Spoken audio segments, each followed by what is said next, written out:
one. What is going on, my people? You already know what time it is when you hear the sound of my voice. That means it's time for another episode of the Pregame Podcast. My name is Wole, your host here with my amazing co-host, the team, the crew, the squad. J Poppy is to my left and newbie, but not for long. Queen Cassie, a.k.a. C Killer, is on my right. How y'all doing? Wait, first of all, are you okay with that? Listen, I saw that on social media. I'm like, did she approve?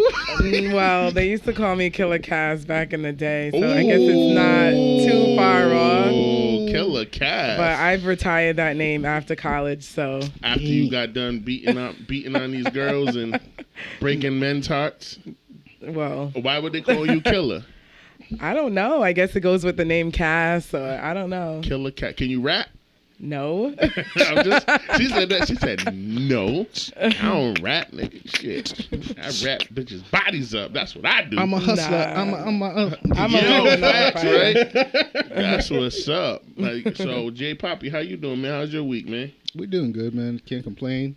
I feel like you've been living your life a lot this last month. You've been outside a lot, bro. You've been drinking, eating good food. Man, I'm trying to put your business out there, though, but you've been... I mean, it was on the stories. Yeah. Make sure you're following us on our social Blowing media. smoking to the camera is always a sign that you in prime thought mode. Well, I could just going through it, too. You know what I'm saying? I just got detox with the hookah. But, yeah. Okay. I've been vibing. Shout out to the Vivix Lounge, who've been hosting some dope events and supporting them, too. Word. Nothing is wrong with the $10 hookah on Wednesday nights. Okay, $10 hookah? Say that. I mean, what's more Dominican than That's that? That's a steal. What's more Dominican, mi hermano, than some hookah? $10 hookah on a Wednesday. And some really good food, too. Like, the chef is whipping it. So, yeah. I've been going out more often, but I think once, like, because we live in New England, once the snow and shit start to happen, I feel like you're going to see less of me. I'll be, like, hibernating. Word. Being home. But, being in the crib, focusing on your goals and but shit. now that there's no snow, whatever, it's like, why not? Season. Right. Thought season, 100%. It's like you going to trips every Friday, Saturday night. You know but that's the weekend. You be outside during the week. You be outside Monday, Tuesday, Wednesday. Because Thursday is podcast. Friday, he be like, nah, fuck that. I ain't going out. Yeah, because it's like Thursday's podcast, Friday's podcast, and then Saturday is recovery for Sunday. So it's like, you know what I'm saying? Okay. Yeah, listen, everyone got their routine, King. I was just putting it out there that I noticed that you be outside a little bit during the business week. I'm okay, guys. I'm going to be okay. Okay. And where's Vivix? Vivix Lounge? Broad Street, next to the Little Caesars, across from Domino's. Oh, okay. So it was around before, like, pre-COVID, and then it shut down, or I'm not even sure if it's new ownership. I can't even tell you. But it's open new management. Again. The same owner, new management. Got it. So, yeah. It's not... What was it? Fuego? It's not the same as no, Fuego. No. Fuego is the building before where the Expressions and the Little Caesars is, and Vivix is the building right next to it. Okay. Mm-hmm. Like boom, boom, boom. Okay. Like that. Yeah. And yep. It's been a vibe. Shout out to them. A lot of the photos that they're posting, I did that. Definitely had anxiety about like the reaction, but she likes it. She paid me, so I can't really complain. Make your money, King. But like, part of me is still like, you know, I play a game of basketball and I didn't get my double-double. You know what I'm saying? I didn't, you know, on my stat, it's not double-double. I'm like 1 point short of that. So you don't feel like the quality is up to your standard yet? My standard? Oh no, heavens no.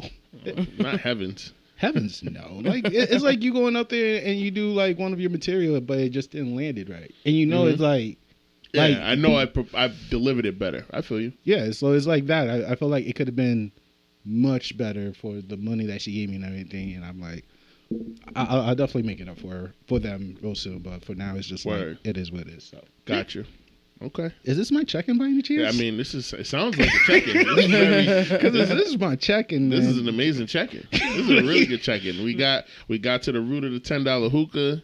We made some money while you were smoking the $10 hookah. After, because you was taking photos and see you out here. Oh yeah, shout out to the rainbow shot too, man. That shit is dangerously good. Like we're talking about like vodka being hidden with the pineapple, but you still get all like the nice color of the rainbow into one little shot. Okay. How do they light it on fire? They lit it on fire, Cassie. Oh yeah, I was almost drinking it the fire too. I was so tempted. I was like, nah, let me blow it out. But it was good. It was good.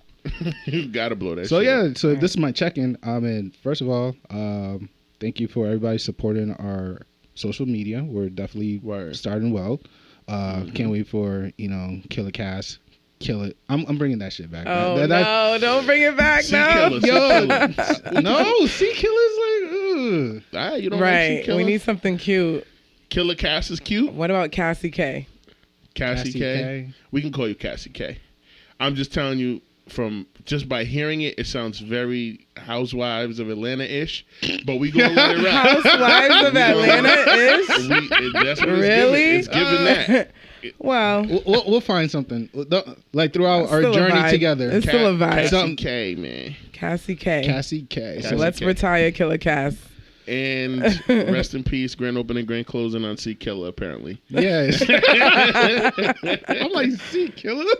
Nah. I saw him like, huh? But bro, I'm like, people are calling you J Poppy. Like, we're not about to do that. But J Poppy has a nice ring to it. I know, it is kind of cute. It's like Poppy's shampoo, you know what I'm saying? It's like, your stuff. Wokachu. Wokachu is funny, all right? Wokachu is that legendary. your nickname? That's Wokachu. That's my pod name. Like, it happened organically, too. Super organic. That's how nicknames are supposed. So maybe we just call you Cassie until we come up with an organic nickname. Cassie K, she said, like, that's the little startup, and then we slowly... That's your default.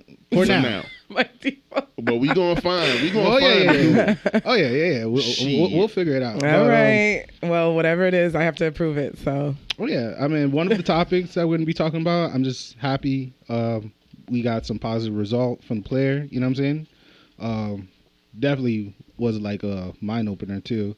There was another shit I wanted to say, but it's not coming to mind right now. So I'm just gonna be like, this is my check-in, and then pass the ball to Cassie K and let her do her thing right now. All right. Check-in time, Cassie K. Check-in? Yeah. Actually, okay. I'm going to take it back. Oh. Shout out to One Piece for being top TV show of 2022. It outshowed The Office. I think how Game of Thrones. All them shows that you watch on HBOs and shit, it One Piece had more ratings than all of that. It was shit? the top rating, like the top viewers show of 2022. Okay. Shout out to One Piece, yo. Yo, for everybody who binge watch all 10,041 episodes, I respect you. So where is One Piece? Where can you find it? Anywhere. Crunchyroll, Funimation, Hulu. I mean, if you like it, the Japanese with the subtitle. That's the shit with the pirate, right? The pirate one, yeah. Got you. Yeah. Yeah, that's just crazy. And the reason why I'm assuming it became the top viewership is because the movie came out called Red, and it correlate with the show, so people just like binge watch those hundreds of episodes just to watch that movie, which makes sense, bro. Hey, that's wild. I'm surprised they outbeat The Office and all them other shows. Like, there's like 6 shows that were like top 6 views. The Office been off there for years. But people still fuck with it. And the Game of Thrones people did well, but Wednesday was really good. Yeah, that's what's up though. Yeah. That's what's up. All right, now I'm fully passing the check-in to you, Cassie K. Okay. So what do I just talk about my week? Yes, ma'am. Something good, something positive, and Well, my week wasn't that great of a week. Nothing really exciting. Just work. That's pretty much it. And work. Did anything fun happen that you could share, or was it something that you learned from the week that you found kind of dope? Not this week.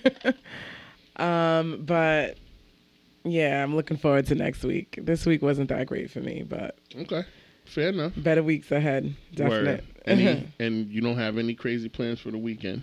The weekend, just a birthday dinner. A friend's birthday for tomorrow at Massimo Restaurant on Federal Hill. Okay. She got money. And then I believe we're doing drinks after at Afrique Lounge. Shout out to Jerry. Yeah, shout out Jerry, man. Shout out to Jerry. He's one of the most dangerous West Africans in all of the 401. Really? Oh, 100%. A hairdresser, restaurateur. That dude is a savage, man. Right, yeah. He's definitely killing it out here. He your cousin? Keep it a buck. Nah, listen, not every Liberian is related. So let's just dead that right now. That's not why I said it. Y'all got your last names kind of similar, but not really. No, definitely not. She canceled that thought. Be like, nope. I tried it. I All right. tried it. Shout out to Afrique Lounge. Shout out to Jerry. Mm-hmm. He's good people's. Indeed. Mm-hmm. And is that it for your check-in? That's it. Pass it back to you, I guess. Okay.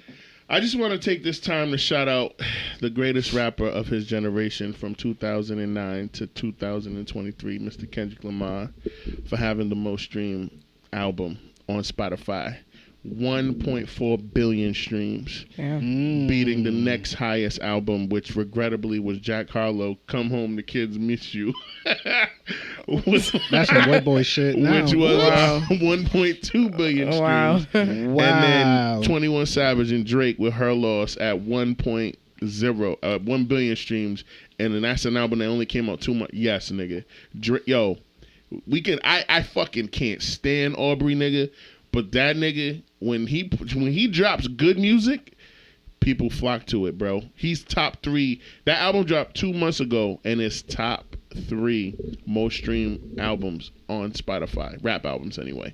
I think Taylor Swift is either same as Kendrick Lamar, or she might be on like 1.5 billion streams total. And that doesn't include Apple stuff, obviously. But that album, Mr. Morale and Big Steppers, was probably the most profound to me, and my check-in is about that because it came out did it come out?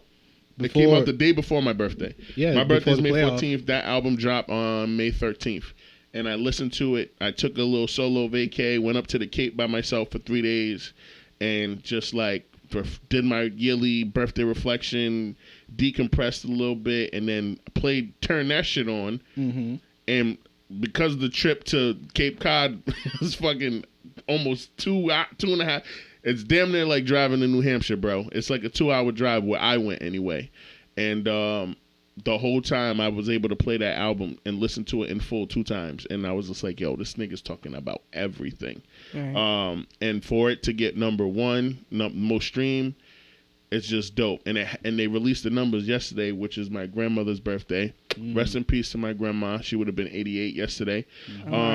So like everything about that album, because I thought about her death when that album came out, because it came out a year and 9 days after she passed. And then I turned 33 the day after. So it's like crazy. But I'm just glad that music like that's introspective and talks about mental health and all of the different thoughts that we struggle with as, you know, as black folk, black or brown folk. He touched on everything, bro. Like, because I even have the gay auntie. I even had the gay uncle. You know what I mean? You know what I mean? So it's like, this nigga Kendrick was really saying some shit. And I'm just glad that his album was the most successful and it wasn't no nonsense. No snitching ass Gunna or no fucking Sturdy or whatever. Like, I'm sad that Jack Harlow was number 2 because that nigga's trash. But I'm glad that the real king of rap since 2010 was number 1. Yeah, Auntie Amen Diary. to that. Auntie Diary, I could definitely listen to that track like every day. Like, Word. At least play it 5 times every day because like the build up, the verse, everything about it is amazing. Yep. So and he's killing it. My auntie is a man now. Mm-hmm. My Uncle Malik or Uncle something is Marianne now. Like, yo, bro. Dimitri is a man. His cousin. It became a female. Yep. Yeah, man. He did it. He did his motherfucking thing. Even talking about like his sex addiction, all of that. Super relatable. Super relatable. All the time is good. We could cry together. Purple Heart. Yeah, like these are all like bangers to me. Man. The Hot Pot 5. Like, if you don't win like 5 Grammys this year, I'm swinging on a random. I thought Love is. I thought Kendrick Lamar Love was part of this album. I just checked the whole playlist, the tracks, and it's not. But that's one. Love what? Love Kendrick Love. Loving. Bro, that's a minute. That album came out. Yeah. I thought it was part of it. Yeah, that was on Damn, King. That was on Damn. Yo. That was 5 years ago. Yeah, but that shit still hit. It still hit. I love that shit. All of his shit hit. Right. That album won a fucking Pulitzer. No one else can say that. No other rapper can say, my album, my music won a Pulitzer for writing. Mm-hmm. That his pen is ridiculous. This man is out here writing short stories with his rhymes. Like, his albums are masterpieces that are all in rhythm. Like, that's just crazy. No one really does that anymore. Concept albums, that's not a thing. And Like- and it also goes to the conversation about like what's better. Is it the quality versus the quantity of like how much you could produce to the masses, or like the taking your time and then giving you like one good album for the year or 5 year, whatever it is, and see if it like overpass time. For sure. And that's the one thing I like about Kendrick over Drake is just like it's just the quality of it. Absolutely. Cole too. J. Cole too. Mm-hmm. Like they give they don't Shout have to out drop. J. Cole. J. Cole is every 3 years. Pusha T too. Of course. My fellow Taurus. You know what I mean? Joker smile. You know who the villain is. But like, yeah, man. It's just like put out something that's lyrical. Yes. That people can tap into. Yes. And, you know, that's going to last a long time. Like, Drake is a very trendy artist. He likes to very trendy. He jumps on whatever sound is hot. And then he gets his little light skin flow and he puts it on there and, and we bop to it in the club. Oh, right. But then dance, Jamaican, bachata, whatever. Everything, bro. Everything. He done did a song with Romeo and Romeo Santos in Aventura. He did it with Justin Bieber. He did it with Popcorn, and he got in trouble for not fully giving him on views. That was what 8 years ago. Like, this is what he does. This is what he does. But a Kendrick who say, nigga, I want a full band in the studio with me. Yes. Right. I don't care how much it costs. Nope. I wanna see the black man playing the trumpet. I wanna see the ladies singing my vocals. Yep. I wanna see the other black dude playing the bass. And he just creates these musical masterpieces, bro. People make fun of him for his songs having so many different sounds, and it's like, bro, that's what music is. Yes. Have you never listened to jazz? Right. Like, so many of these young motherfuckers don't know. Like, that is like what albums used to sound like, and they used to be long like that.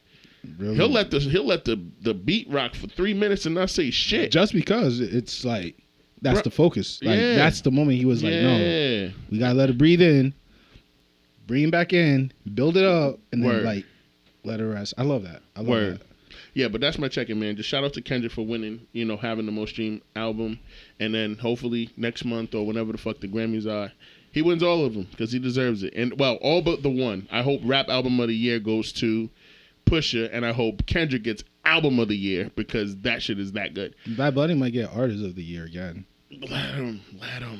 Bob Bunny. Bad Bunny. Definitely. Bob Bunny. Bad The nigga Bunny. made $50 million in like 3 months in a row. He has two different state declared for him. One in December, I believe. Or no, November, and the other one is in August here in Boston. August 18th is Bad Bunny Day. New York and Boston. No, California and Boston. He Not has New York? No. New York didn't give him one yet? Nah, New York belonged to Dominican Republic, bro. Oh my Boston God. Boston and Puerto Rico gave it to him, but It's still impressive. yeah. Bad Bunny probably goes to But Boston. having two different dates to celebrate him, Bad Bunny Day and the key to the city and all that shit, this key to the city, which is shit. insane. Shout out to crazy. Bad Bunny. Bad Bunny. What are y'all looking forward to now that this is our first episode in 2023? We here. We're in the new year. We're in a new What year. are you looking forward to this year, Cassie? What am I looking forward to this year? I'm looking forward to, you know, just doing new things, different things. Traveling, of course. That's one of my things. I like to travel. What's a destination that you have on your list? Girl, give me a high five. Up in the air, pash. Because Air traveling is five. also on my list. So I'm going to Jamaica next month. It'll be it's my third time. It'll be my third time in Jamaica. You got a secret boo and a family out there. No, negative. That's what Negative. You gotta feed your kids. Nah, definitely not. Going for my friend's 30th birthday trip, girls trip. So it's going to be lit. So that's next month. And then my younger sister's turning 30, so she wants to do St. Martin. I also have a younger sister that lives out there as well. So we're going to How many siblings do you have? On my mom's side, I have 2, and then my dad, I have a lot. More than 5? Yes. So, Okay. yeah, we're going to visit my younger sister on my father's side that lives in St. Martin. Okay. My father's wife is from St. Kitts, so Okay. she moved to So St. there's Martin. Caribbean blood in there. Are they all U.S. territory or just independent? St. Kitts or St. Martin? Both. No, St. Kitts is half the island is not St. Kitts. St. Martin is half French and half The European? European. Yeah, so so you British? you need a passport to go over there. Definitely. You can't just use your real ID. Yeah, that's like U.S. Virgin Islands. I think you don't need a passport. And Puerto Rico. Yep. So you out here? I'm out here. So next month Jamaica, and then the month after St. Kitts? No. Or St. Martin? St. Martin. In March? No, in June. My sister's turning 30 in June. Okay, so you outside. In Can we June. get invited and just like book our own flights and be out there with the, You with know the African what? queens partying in the Caribbean? Yes. Well, we should definitely do a group trip. Definite. Listen, I'm with it. I haven't done that, so we should definitely do like a a guy trip. Listen. I usually do the girls trip thing. Listen. Y'all got your passports ready, right? Listen, mine is coming. Because I'm going to Nigeria in May for my birthday. Oh, I thought you got that that's gonna be last lit. year. No. I didn't pay for it. It was $600 last year. For your passport? Yeah, bro. Why? It went up. Nah, hell no. It's not no $600. It was $600. Did you lost your passport? No. I never had one. I never. That's had one. why. Because when you renew it, it's different. Listen. I got my passport in 2017, and it was $27. It's $30. It's $150. It's like you pay you get the application from the post office or wherever. That's a fact. You pay $110 for the fee, and then you pay whatever for the photos or whatever. The photo is way cheaper than that. If you go to have a Walgreens photo, you can and you use just one pay too. $10, whatever. Yeah. So let me tell y'all what happened. I looked up on the United States Postal Service website in 2020 when we were all at home, and I was like, "How much is it?" It wasn't $600. It was $300. Damn. But I wanted to expedite it, and if you That's why. it doesn't matter. $300 is still double what it costs, right? Right. And so to expedite it, you got to pay double whatever the normal amount is. And I would have had to go all the way to Boston Financial District to the Federal Building out there, which I tried when I was 18 and got lost for like an hour, and it traumatized me for life. And now I hate fucking everything about downtown Boston. Right. But it was $600 on their website for an emergency passport. That's what it is. I know. I get it. But the regular passport still went up to double, bro. Because everybody was So flying. it's $300 now, regular price now? Passport book is $130 for the application. $130. I It's was back gonna down. say. Passport card is $30, and then if you do the both card and the book, it's $160. Word. And like I said, it's back down.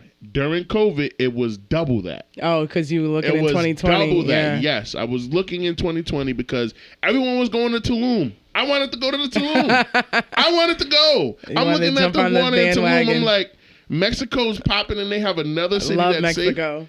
You been there too? I've been to Cancun. Oh, of course you have. Of course. Of course you have. And how was the water? Did you like the water?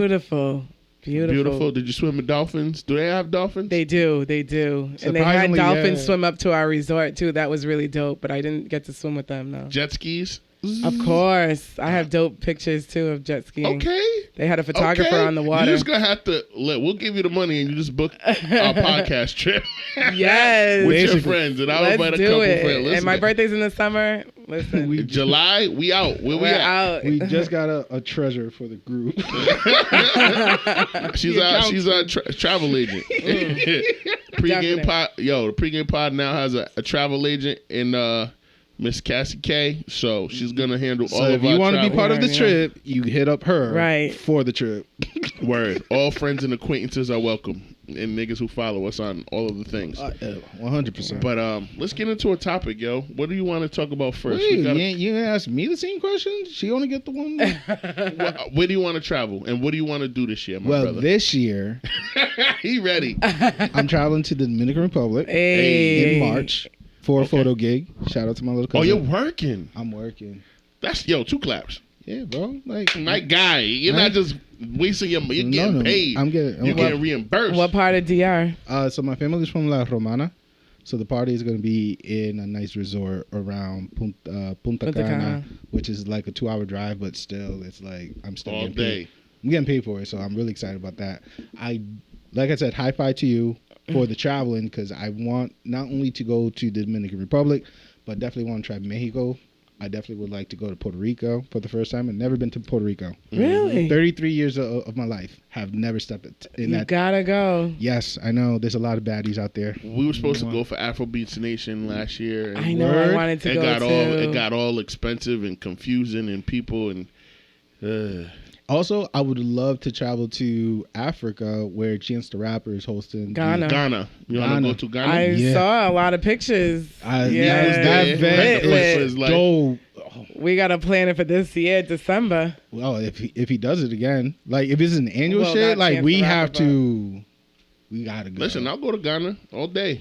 We just gotta, be on our best behavior. They don't be playing that shit out there. They tried to rob me. They took his watch. They tried to rob me. He was in the crowd though. He fought like barely one security got in the crowd to see if people. They rushed him. It was like the he push looked like he was and about then to sneak somebody me too. in the clip where he'd be like, "Yo, get off of me," and then Dude rushed him and it was like, like trying to. In the crowd of Give me your people. stuff. You got money.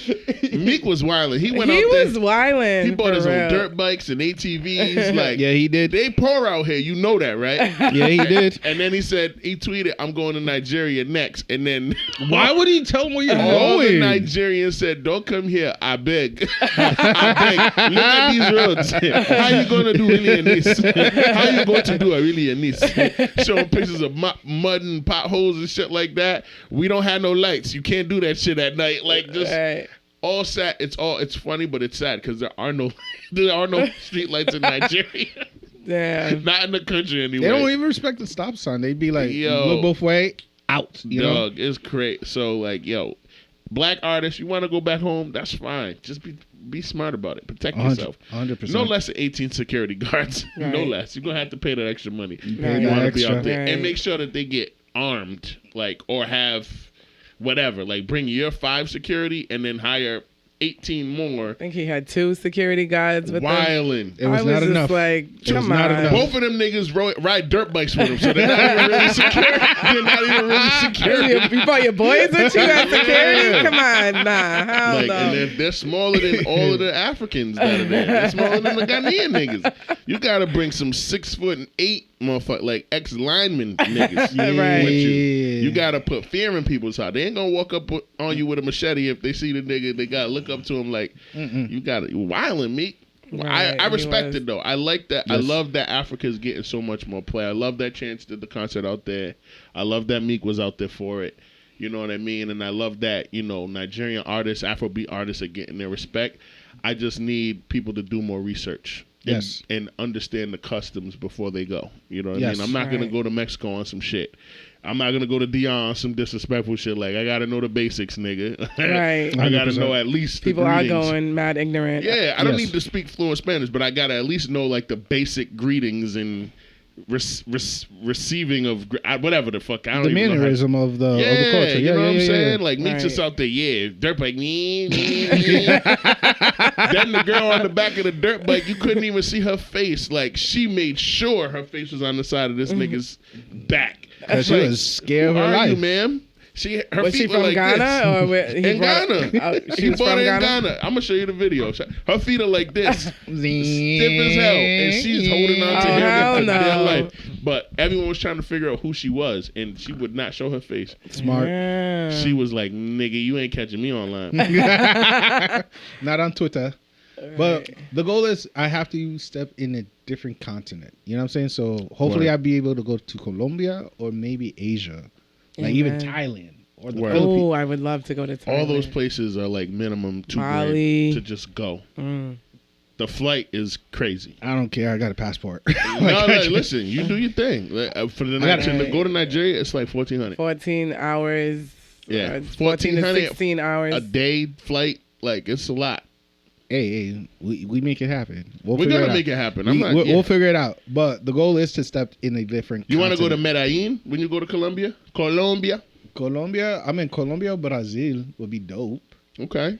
You know what I'm saying? Hang out You're with not going there to get your teeth done, are you? or the BBL type of shit. No, The BBL. Colombia, God, you can no. do both. And so in DR. Yeah. I know it's cheap in DR. I know that. Exactly. So like, It's- it could happen wherever. Yeah, it's about $1,000 to get your veneers done in Colombia. That's Top a and bottom. steal. And they probably do it good too. No, they do it And DR, amazing. you probably I paid dated like a girl that $5. had them done, and I was like, what the fuck? I just don't like they shave your teeth down to nothing and then put. They start building it up. Like, Right. I don't like that. No. And they put the Tic Tacs at the Tic Tacs at the bottom. Tic Tac. What? But them veneers are fresh. Yeah. That's Shout for out sure. to Rose and Tori and Tiger. They all got their teeth done in Colombia. Cardi B. Oh, I don't know about Cardi B though. Actually. I don't know. No, who she did probably her got teeth. it in DR or in Miami. She got the money. Is for she it. Dominican or Puerto Rican? She's Dominican. Got it. And then doesn't she have something else? No, just Dominican. Just Dominican. Yeah, but she was just raised in the Bronx. Word. That's why she Hood wild shit. out the way how she does. Yep. Hood shit. We love that shit. I mean, toxicity is the way to go for Dominican men. I mean, like, Toxicity. That's I what forgot who heard. it was, but someone said like, I just need a little toxic in my partners in order for me to be like attracted. You know what I'm saying? Because if they're just like bland and being like, yes, miss, yes, yes, men sir. like that crazy shit. And just a little bit, not too much of it, but just a little bit, Just just a to be little bit. like, you know what I'm saying? Like, oh wow, like You oh, get yeah. overboard. You go overboard. You're getting screamed on, and Oh, I'm yeah. gonna have to stand up Oh yeah, and show you my girth and my like body. And, exactly. If you don't have Let the, you know I run this shit. if you don't got the thing to back it up, it's like Word. you being step on. For sure. 100%. For sure. I don't. Yeah. We alphas out here, man. We ain't about to get punked by no woman. Not to say that getting punked by a woman every once in a while isn't a bad thing. It's not. But What's the definition of getting punked by a woman, Listen. though? Punked by a woman? you put. All right, So what's punked by a woman? That's a great question, and let's start with your topic since you brought that up. I mean, my topic kind of relate more to this conversation. Okay, what's Your your topic does? The Gabrielle Union. Oh, Okay. yeah, let's get into it. Let's get why don't into you it. intro it to the fans? Well, basically, in an interview, she said like during her first relationship, she had no problem whatsoever in having an affair because she's the one that was paying everything. Like she was the, she wore the pants. She brought the bacon. So She was the breadwinner in the relationship. exactly. So she had no type of remorse, no problem whatsoever, and just going out and just doing what she wanted to do because she brought the bread. But wasn't her man at the time cheating on her? That's what I saw. I saw an article that said that yeah, he was so cheating on her He stepped outside the marriage as first. well. as well. We don't know if it was first. That's Well, I don't know who speculation. was first.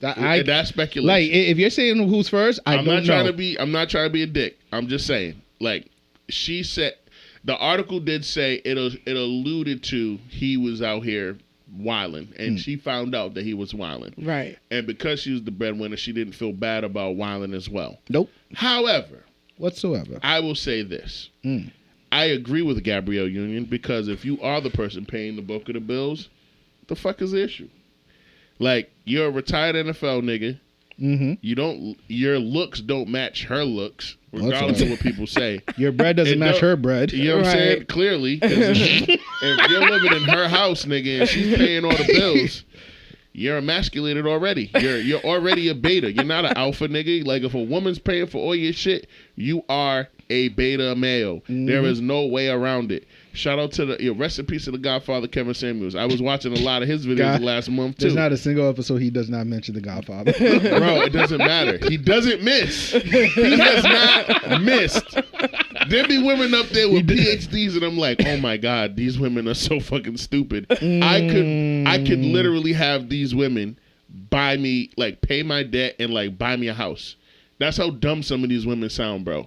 And what's crazy is, 8 years ago, the person that I was, I can 1,000% do that. I could 1,000%. 8 years ago, you would have done it. I could have and I would have. Yo, I had In his heart, he knows what it could have been. I had a girl that had a crush on me so bad when I was 19, 20 years old, right? I owed CCRI like $650, and that was for like a class that I took, but I didn't have the money, like financially didn't kick in. So I had to pay out of pocket for the class, and I received this bill for $600, and I was tripping. I was losing my fucking mind. I'm like, how am I going to pay this? I got to get on a payment plan, and I got to spend money that I don't want to spend at a part-time job that I don't like working at so I could pay off this tuition bill. This girl liked me so much, and I was with her so much, because she was always picking me up and letting me drop her off at work and use her truck to like do whatever I wanted with my boys. And her mom was aware of this because it was her mom's car that was insured under her mom's name. When I told them, like, happenstance, like, damn, I'm trying to get my life together and I owe CCRI $600. Bro, just talking to the girl, not even thinking that the mom is paying attention. Literally, like 2 or 3 days later, the mom hands me an envelope with a check in it. I open the fucking check. It's a check to pay my tuition off, to pay my bill. Her mother. Her mom. God Mind is good. you, at this point, her daughter done bought me 5 pairs of sneakers, at least 7 pairs of jeans, and all kinds of shirts. And like, she was taking me to like Eblin's, fucking Blanco and Elmwood Ave, fucking Expressions, and letting me pick out what I wanted. And then she would pull up to my crib randomly and just have a pair of sneakers that she thought I would look good in for her, and just give me a box of sneakers. And I was like, what the fuck is this? And she's like, oh, I just thought you would look good in this color. You know, I just want to help. I was like, what? So this is and mind you, we never had sex. She was a virgin. Like a virgin. Can I ask what her race for was? the very first time. Black. Black. I'm shocked. Why? I'm shocked. Afro-Latina? Black. Straight African American. Blackity black. Indigenous black. Wow. Indigenous black. Indigenous black? What's that? Native American? Blackfoot or some shit. She was as black as it could get, nigga. Yo. And what's crazy about it is she loved, bro, that was her love language. Before love languages was all trendy and a thing. She got wet thinking about how pleased I was to receive gifts from her. And I'm serious. You laugh. I'm so serious. And I was not even trying. Like the first time she took me shopping, I thought she was trying to trick me, my nigga. I was like, what are we doing over here? And she's like, you know, you're so cute and we have so many good conversations on the phone. You're such a good person. And, you know, I just want to make you feel better. So like, she was a simp, basically. Bro. She was a simp. She gave, exactly. But the female version. Yeah. I saw you saw a dollar sign. You be like, oh shit. I saw a tweet the other day.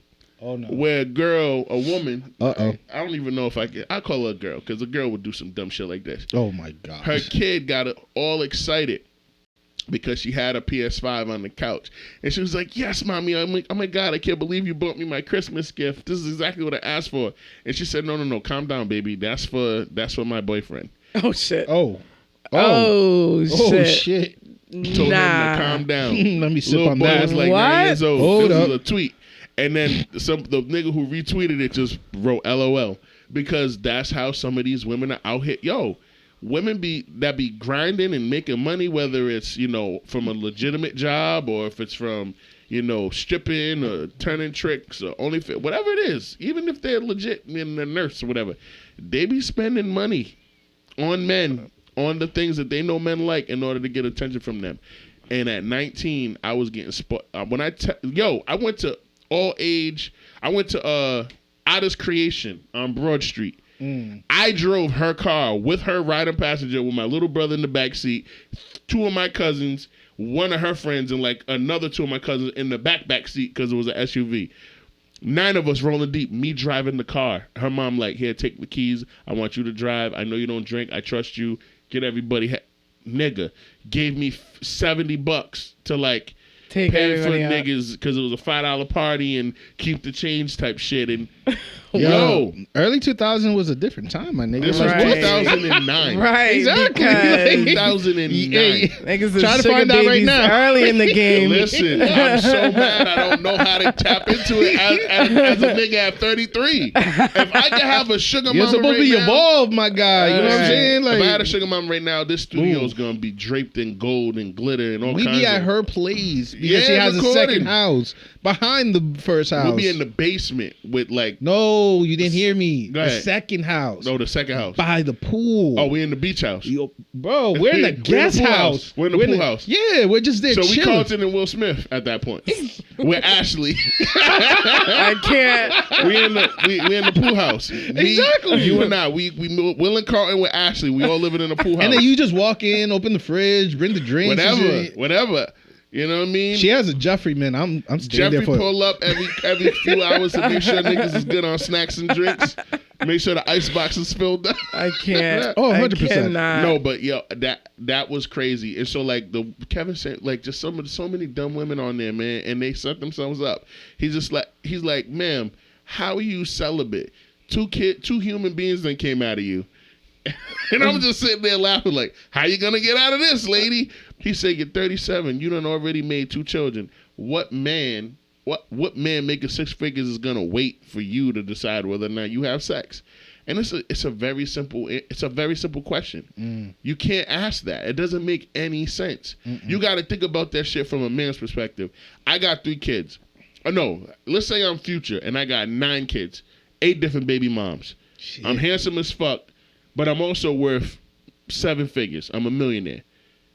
Are you gonna accept the fact that you got to play stepmom to all 9 of my kids? As long as you get your cut. Yeah, well, to a millionaire, you might. I'm asking you. I'm not asking hypothetically. Are you gonna do that? He's a Future. Think about Nick Cannon. If Nick Cannon be like, nah. Nick Cannon, he just tied Future. Nah, I can't. If he was like, I choose you, and you be settled for life just for having his kids, would you? You gotta make up their birthday parties and shit. I mean, wear the same pajamas like Derrick Rose did with his baby mama as well. Nah, I wouldn't be with it. Not me personally, because that's 2 claps. Shout out to Derrick Rose, man. On Christmas Day. On Christmas Day, matching pajamas, the BM and the girlfriend, Derrick Rose. They both had matching the same pajamas. And they made a video together smiling because they understand we're never going to get an opportunity like this again. They understand, like they lucked out. They got Derrick Rose. He's not in his prime, but he's still making money. But he's good. Yeah. Derrick Rose could do a commercial about a sneaker and kids will buy it because we remember Derrick Rose. Like he's in the 1% of men. 1% of humans. You might do it, Cassie K. Come on, Cass. You might be a stepmom. Money doesn't faze me. I'm sorry. Talk your shit, girl. It really doesn't. I'm not fazed by money or anything like that. I need a stable relationship, and I need respect above else. They respect the BMs. I think D-Rose respects his BM. Nick Cannon He's still messing with all his BMs. What are you talking about? Who still messes? Nick Cannon. I don't know about Derrick Rose, but you think he still messes with all of his other BMs? Except for Mariah. So all the other ones, you think he's they all having kids all at the same time. He's with all of them. No. The last 3 kids he had was with new women. Well, I'm lying. One was a repeat because she had a miscarriage. One had a miscarriage. He knocked her up again. He was like, let's try again. He knocked her up again. But yeah, out of the last 2 kids he had, 2 of them women are brand new. Yeah. I mean, one of those women is brand new. It's like Ash and Pokemon. It's like, every season there's a new Pokemon group that, you know what I'm saying? Like, he picked you. There's stability. There's like stability. He's a polygamist at this point because he's been a polygamist. Oh, right. Of course. So I wouldn't be able to do something like that. You're not comfortable with that? No, there's no way. I wouldn't. I don't care. Yeah, that's it. And that penis has to be for your vagina. Yeah, I can't share. I'm not someone that shares. Not my man. No. What if you're the bearer of his kids, but you still could get your one penis on the side? Is that? What do you mean? Like Gabrielle Union. Gabrielle Union never had kids with her first husband. But Dwayne Wade had their kid by, a person who actually, like a MILF. What they call like a side chick. Him and Paul George was wilding, bro. They had the side chicks at the same time. Yeah. Side chick or surrogate? Surrogate. That's surrogate. Yes. Surrogate. You be the surrogate, but you still get your one. I don't need to be a surrogate. But you got the stability. I don't know. Like if I have a sugar mama, I'd be like, hey, what? Saturday? So 9 o'clock? I'd be there. But you men would be more with it than women would because y'all don't care. There are women that like that lifestyle. That's true. So boom, Gabrielle Union cheating on her husband after he cheated on her. You came out hot because you were like on her side. You would do that if your man's cheating and you guys are married. But you bring the bread and the bacon. You would cheat too. No, I'm not. That's not right. Well, so what would you do? What do you mean? What would I do? You find out your husband is cheating on you. You've been paying all these bills. You make more money than him. You're a bigger earner than he is. what is your response if you're not going to cheat back? Or feel in your brain, in your mind, in your fucking heart that you have the right to cheat back. What are you gonna do? Honestly, I'm moving on from the relationship. I'm all set. You're gonna divorce this nigga? Yes, the trust is gone. But you got more money than him. Well, if I was smart, I signed a prenup at the beginning of the marriage, so he's not getting shit anyways. You smart. So you're gonna sign a prenup. Once I start cheating and all that, the relationship's done anyways. So. But you wouldn't though. I don't think that it's right. If she decided to stay with him, then you have to accept that he cheated on you and you forgave him. That doesn't make it right that you make more money than him. He's not the breadwinner. All right, take the money out. That doesn't make it right. Take the money out. He's the breadwinner. They're married. She makes money, but not more than him. She finds out he's cheating. Do you cheat? You're not the breadwinner. You know he's stepping outside of the marriage. You make money. You're comfortable. You can survive without him. Do you keep the marriage intact? Or do you feel like, yo, why is he disrespecting me? I do everything I can for this nigga because he is the breadwinner. I take care of house and home. Let me go and entertain some penis over here at this little male review, Chocolate City, Chocolate Thunder, and get me one of these niggas real quick. Honestly, I think it depends on if we're able to get back to, you know what I mean, like the relationship back intact. I think it depends on the love is actually really there for one another. I don't think I would cheat just because he cheated. No, I don't think that that's right. Okay. Could you cheat first if you was in an unhappy relationship? Yes, I would. If I was unhappy, yes. You would cheat, no questions asked. No. I'm not saying it's right, but does it happen? Yes. Off, stop saying none of this is right. Okay. Stop saying you don't have to qualify any of your moral statements. compass is telling her like no, regardless of the. I get it. It's not like regardless what like the scenery is, her moral compass is just. That's why women cheat. Women cheat because something isn't right in their relationship. Something is off. They're not happy. Right. That's why women would cheat. Okay. You know what I mean? But so yes, it does happen. But for you, it's not like it's just your moral compass, your belief in everything that just tells you, regardless of what happened, he cheats, whatever, money, I make the bread, whatever. I believe in everything that I was taught, and I'm not going to change whatsoever. I'm not saying that 100%. It sounds like that to me. I'm a human being just like everybody else. Of course. People make mistakes. You know what I mean? That's life. That's it. You know what I mean? So it is what it is. But will I do it just because he cheated on me? No, I don't think I would do that. So not for vengeance, not for spite. But what if you had like a really dope work husband? What do you mean a work? Oh, like a really dope work husband that like supports you and always that shoulder to lean on when you got issues, and you know you find out, and you're Gabrielle Union. So, like, you in a high-profile relationship. It's in the blogs. Jason Lee done picked it up. It's on Hollywood Unlocked. You know what I'm saying? It's on Shade Room. You ain't going to slide with your little, you know what I mean, with your little work husband. Listen, it happens. Definitely. You ain't going to get a little... It definitely does happen. You ain't going to get a little penthouse in the Hilton downtown? Nah, I'm not doing all that. So you're going to cheat in your house? No. No, not in her bed. No, but, you know, I'm not, like... setting it up to cheat. No, I'm not going into a hotel. Have you cheated? Having an affair? Yes, I have. Back in the day. And that makes you feel bad? Is that why you feel so strongly about it? You cheated too? I mean, emotionally, yeah. This guy, bro.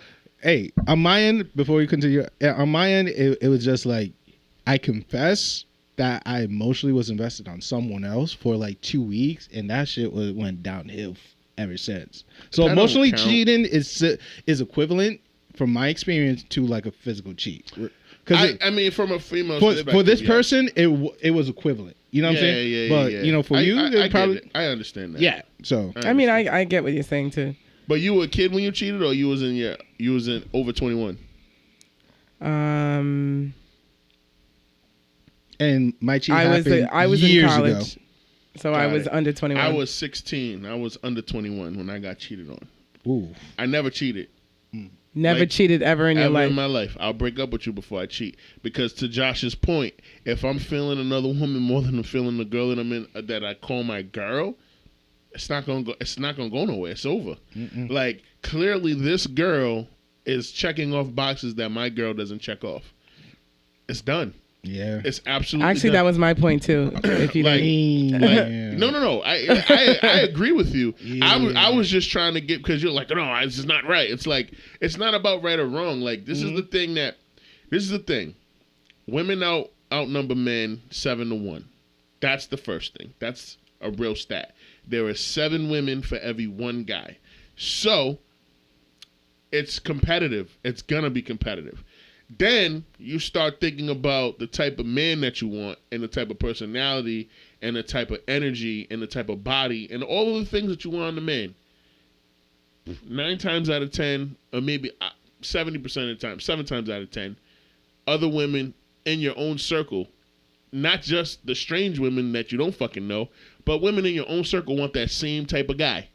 So if you have a group of 5 men, and 3 of them fit the description of what you want, and the other 2 are like, ugh, just not even attractive or desirable, and you out with 6 of your girls, 3 of y'all are going to be disappointed, and 3 of y'all are going to be in a good mood at the end of the night. Because if those 3 men come up to y'all and they, mac and do their thing, 3 of y'all are going to get picked, 3 of y'all are not going to get picked, and the 3 that don't get picked are going to be hating.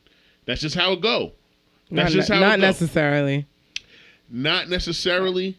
Not every girl's a hater that doesn't get picked. Not every girl. No. But there are girls that hate. Yeah, true. There are. I'm not saying you're beautiful, so you're probably one that got picked, but then you got to worry about this. Not all the time. Oh, listen. What? I'm just being 100. No, listen. I get even. Curse you, who was blindfold not to pick her. What? Just hypothetically, and it's not. Thanks, Josh. This is not like, ironclad, but there are going to be moments where you might be attracted to the same dude as a friend. And if he picks a friend over you, God bless you if you have enough security in yourself to not take it. Definitely. Self-confidence and everything. Yeah, your level Never is been a hater ever in my life. You're an aberration, though. You are not the standard. You are an aberration. And that's what people be forgetting. Like, I am not the standard. I'm the aberration. I'm the nigga that sticks out. I know that I'm different from a lot of these niggas. I know Josh is different from a lot of these niggas in terms of like the way that we respect the women that we're courting and what we want from them and how we treat them, how we bring them in front of our friends, how we introduce them, how we present them when we're in public. Like, I know that we're not normal niggas. And that's why, girls lose their fucking mind. Like, oh my God, like, what the fuck? Really, Josh? Like, it's been 5 months and this is how you gonna do me? You're not ready? Right. Like, because I'm joking. I'm joking. I don't want you to. No. I was in the moment. I'm like, yeah, why are you like, okay. Like women will literally trip the fuck out when you say, it's not you. Literally, like, things have been clicking, but there's some things that I need to finish for myself. Facts. So I could just be more secure in like everything that I'm doing right now. I got to be locked in, and I know I can't commit to the type of time and energy that you want from me. Women don't understand that, especially in our early 30s. We're 2 years from 35. Women want to be married. They want to be in a long term because they're comparing themselves to what they see around them, and it's like, girl, don't do that because you're gonna get your feelings hurt. And like in the 80s and 90s is way different time than what it is now in the 2010s and 220s. It's night and day. You and I would have had to pick a wife 10 years ago. I mean, we would have multiple kids. We would have a tribe by now, bro. If it was back in those days. But we're in a different time frame, so it's like right. 30 is a 20 now, and it's like most day people say plants and pets are their kids versus to actually having their own kids. Women say that, not men. Men don't want no fucking dog, no fur babies. We don't say the that non-binary shit. Ones probably do. Oh my God, not non-binary. Hey, yo, we gotta talk to everybody. We gotta be political now. We gotta be careful. Cisgender men ain't settling for no cat or no fucking dog or no kind of pet. I want the real. I want the nanny, nigga. Shit. All right, but I mean, like. So with my topic, I as I mentioned in the group chat, my light skin side said like, yo, like my moral compass, my teaching, my upbringing tells me, even if I have the bread, the money, and I have all these options, I have to be faithful to my wife because I took a vow. You know what I'm saying? Under God, under my belief and everything. In the witness, I said like, the vows, like I'm dedicated to that person. But then my Dominican side said, hey, like, if you got the bread and the stores are open, man, you just shop around, you know? Word. You just be like, all right, Monday, Tuesday, Wednesday, take a break Thursday and Friday and do it again all over again. Like, so I feel her, but then I don't. So I'm like in the middle of it. You, good sir, you said like, you like, hell I said that's high value man shit. That's what the Godfather did. That's what kept, recipes kept, that's what he was saying. He said, and you can disagree with this all you want. Yep. High value men don't cheat. They exercise their options. Because in those types of relationships where a man is worth six figures, consistently has been worth 100,000, 200,000, 300, 400, 500,000 a year is what he's bringing in consecutively over the span of 3 to 5 years. That man has set up a lifestyle for himself where he's gonna get attraction from more women than a nigga who's making 40K. It's just the truth. You know what I mean? And a lot of men in those tax brackets have understandings with their wife. That's why Adam Levine, oh my God, you're so fucking hot. What was that, October? Yep. September? Mm-hmm. He DM'd the model and said, oh my God, you're so fucking hot. And then he went viral and everyone's fucking, making a meme out of it and shit. We never heard from his wife. Nope. We didn't hear a peep. We didn't hear a fucking word. She didn't say anything. She didn't go to the blogs because he's allowed to sleep with whoever he wants. And I'm sure there are rules in place. 100%. He has to do it a certain way to protect himself and protect her from any kind of sexual illnesses, which is fine. She's good. She already has his kids. I'm pretty sure she didn't sign a fucking a prenup or whatever. Like, it's fine. And that's how a lot of those relationships are, bro. I've been seeing this in movies since I was a kid in the 90s. Death becomes her. Like, this nigga was fucking two bitches. He had both. One bitch killed the other bitch because she found out about the second bitch. But they were both married to the nigga. And then he was a scientist, so he put them both back together. Goldie Hawn and Meryl Streep. Y'all don't remember Death Becomes Her? Nah, bro. Oh my God, y'all gotta watch that. That's literally what the movie's about. Really? Two women who are sleeping with the same millionaire nigga, and they fucking kill each other. And then they find out they can't die because the Fountain of Youth type shit. He put like some shit in there, and it's fucking crazy. But like that's the move. That's the thing. Like, yo, I have other women that I am dealing with sexually. Like, I'm not mad at Gabrielle Union for being like, yo, I got other men that I'm dealing with sexually to her husband. I can't. That nigga got husky shoulder. He's a big boy. He a BBL, a BBW. A BBW. No, that nigga's a not a BBW. That nigga's a BBM. I can't. Dwayne Wade. I can't tell if that nigga. He's so like fluid with how he dresses. I can't tell what that nigga. He probably pansexual at this point. He had on a gold suit in front of the pool yesterday. A gold suit with the jacket open and no socks, no shoes. That's and just the vibe, man. Looking like a Hershey Almond rapper. Like, this nigga, Dwayne Wade is wildin'. And I know for a fact Gabrielle's having a blast with him. Like, she's doing all kinds of things with him and to him. But like, she earned that. She got tired of carrying that fucking BBM nigga. Mm-hmm. Right. He cheated on her too, though. Yeah, again. That's what they do. Right. Wait. For the baby?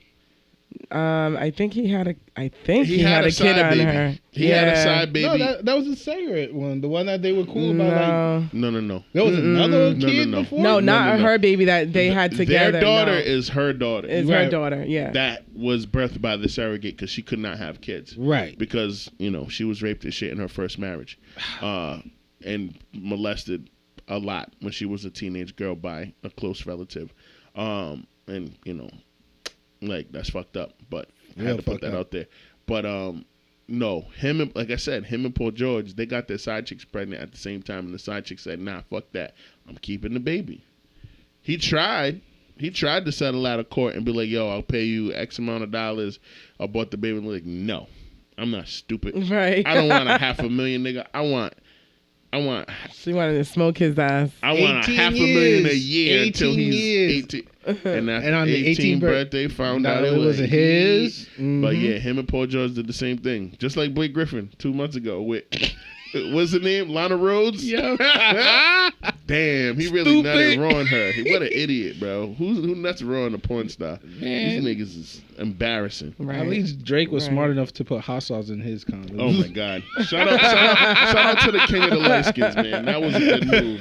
So let's move on to your topic about Right. the wishful thinking and power of like speaking to existence. The power of manifestation and speaking things into existence. Yo. Yes. Let's get into it. Starring Yo How, Gotti. Cassie? How?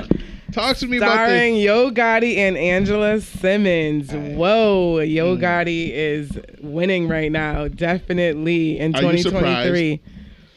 Am I surprised? I mean, I didn't really see it coming because it seemed like she wasn't interested at first, right? When the whole It's true. Down in the DM song came Right. out, It's true. it seemed like she didn't really give him the time of day. Mm-hmm. And then out of nowhere, she just posted a pic for the new year. 4 years later. Yep. Right.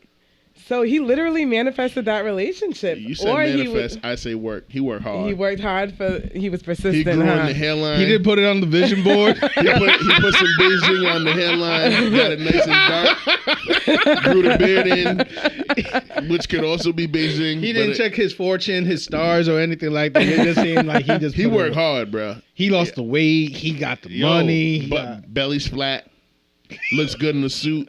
He worked hard for that, You know what huh? I'm saying? He looked like Tory Lane's dad a little bit. With the hairline, he looked like Tory Lane's dad. Hey, Jay-Z, Rock Nation. That nigga looked like Tory Lane's dad a little bit. Good for, they look good. They do look As good. a They couple, look damn good. They look I can't amazing. hate. They look amazing. damn good. I'm proud. I'm happy for him. Listen, I was happy for him, happy for her. You know what I mean? He does. As long as he treats her right, that's all that matters. I think he going to, man. Right. When an ugly nigga bags a baddie, With no kids? Does he have kids? I'm not sure. I don't he know. a Memphis nigga though, so I wouldn't. I think he got kids, bro. Him, black probably. youngster. Research department. Yeah, go ahead. But like, yo, when an ugly nigga bag a baddie, they don't really. He ain't gonna cheat for at least 5 years. He might. He's not gonna cheat for at least He 5 might years. cheat in 5 years, but it's not gonna be no earlier than that. Like He's 41 too. God damn. How old is Right. she? And she's like, she got to be like 36, 37. Yeah, she's not young. She's not young. She got to be a little bit older than us. And she don't got no kids, right? It's just She her has oldest- one son. Yeah. She does have a son. She's By who? 35.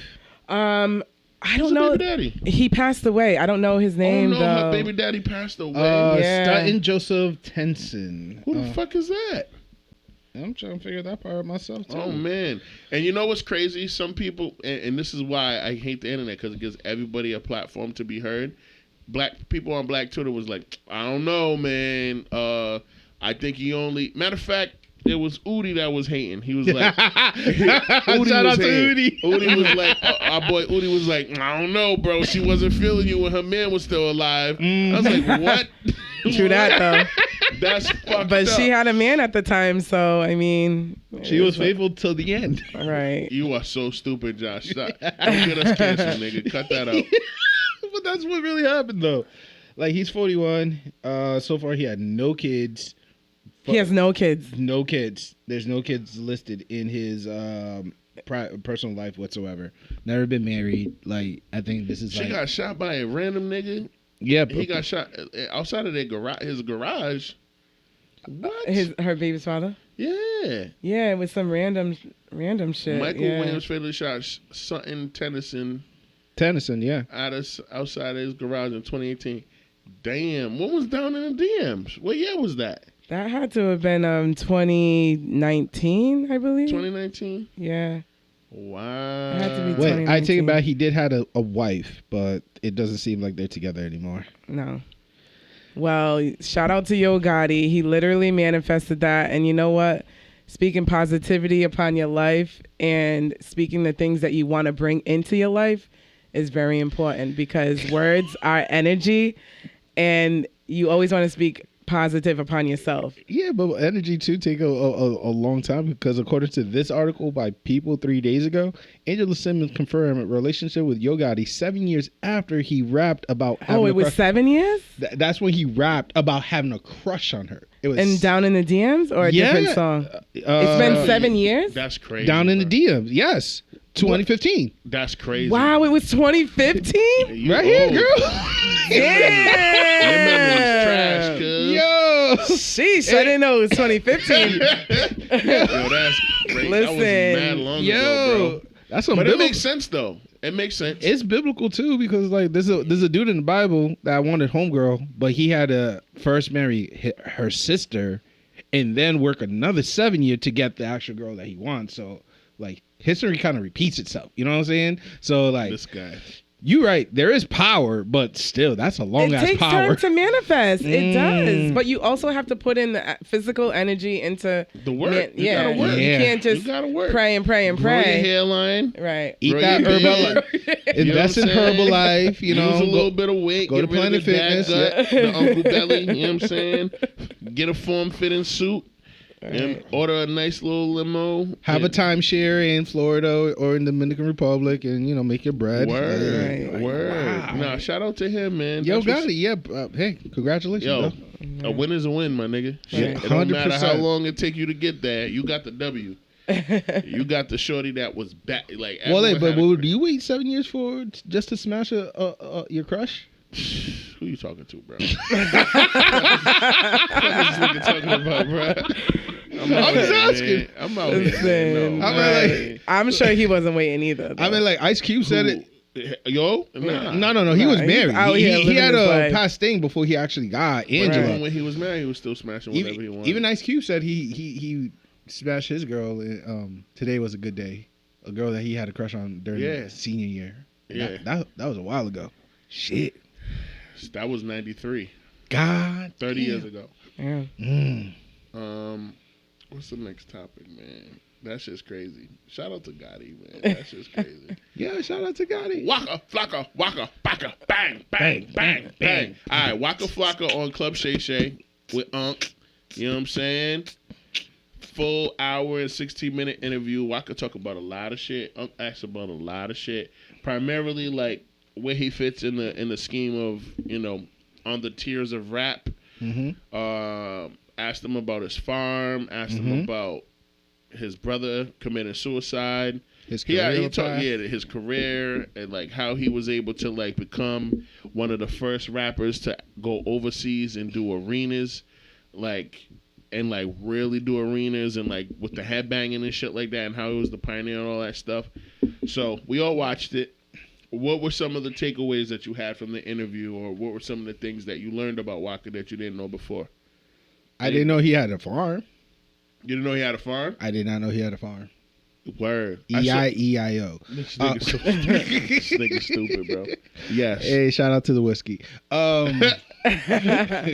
No, like, honestly, I believe and I enjoy the conversation that Shannon Sharp and Waka Flocka had. It was very, like, even though his way of how he like explained it was like his way, you know what I'm saying? It was not like very in depth or like more like clear and detailed, but he definitely was just like more like intuitive and more like breaking it down of how he how he saw the game. Like, he'd be like, like I got my bread. I don't have to be a rapper. Now I could do other fields. I could jump. I could have been a fighter. You know what I'm saying? If that opportunity would come, because like nobody's fucking with me. So it was a really interesting conversation. But I think it was, this is like his first interview in a long time, or is his first interview on a grip? Wow. Uncle Shannon got that.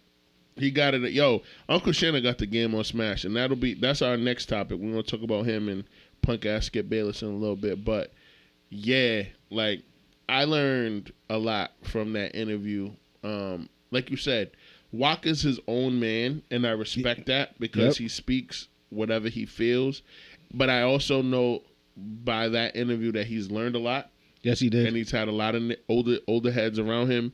I respect that comment too. I'm sorry to cut you, but he said like you gotta respect the people in front of you, your OGs, so that way you could know the game and pay it forward. And a lot of this new generation stuff, they don't even respect the OGs. They'd be like, I'm on my man, I do whatever I want. And half of those new generation, where they're at right now, they're in court, incarcerated. They're dealing with like certain situation that if they would have listened to the OG they won't be in that They situation. can avoid all of that nonsense. All of that shit. Yeah, I love that he said that, man, and I love that he is aware of it because I feel like a lot of rappers that are like our age are aware, but they don't speak on it enough. Yep. And the fact that Waka is not even a rapper no more. That's the and crazy doesn't want to part. be a rapper no more. Doesn't even have to. It doesn't have to. He said, I'm not even considered to be the top 10, whatever. I just I don't even know how to rap. I just did the work. Yeah.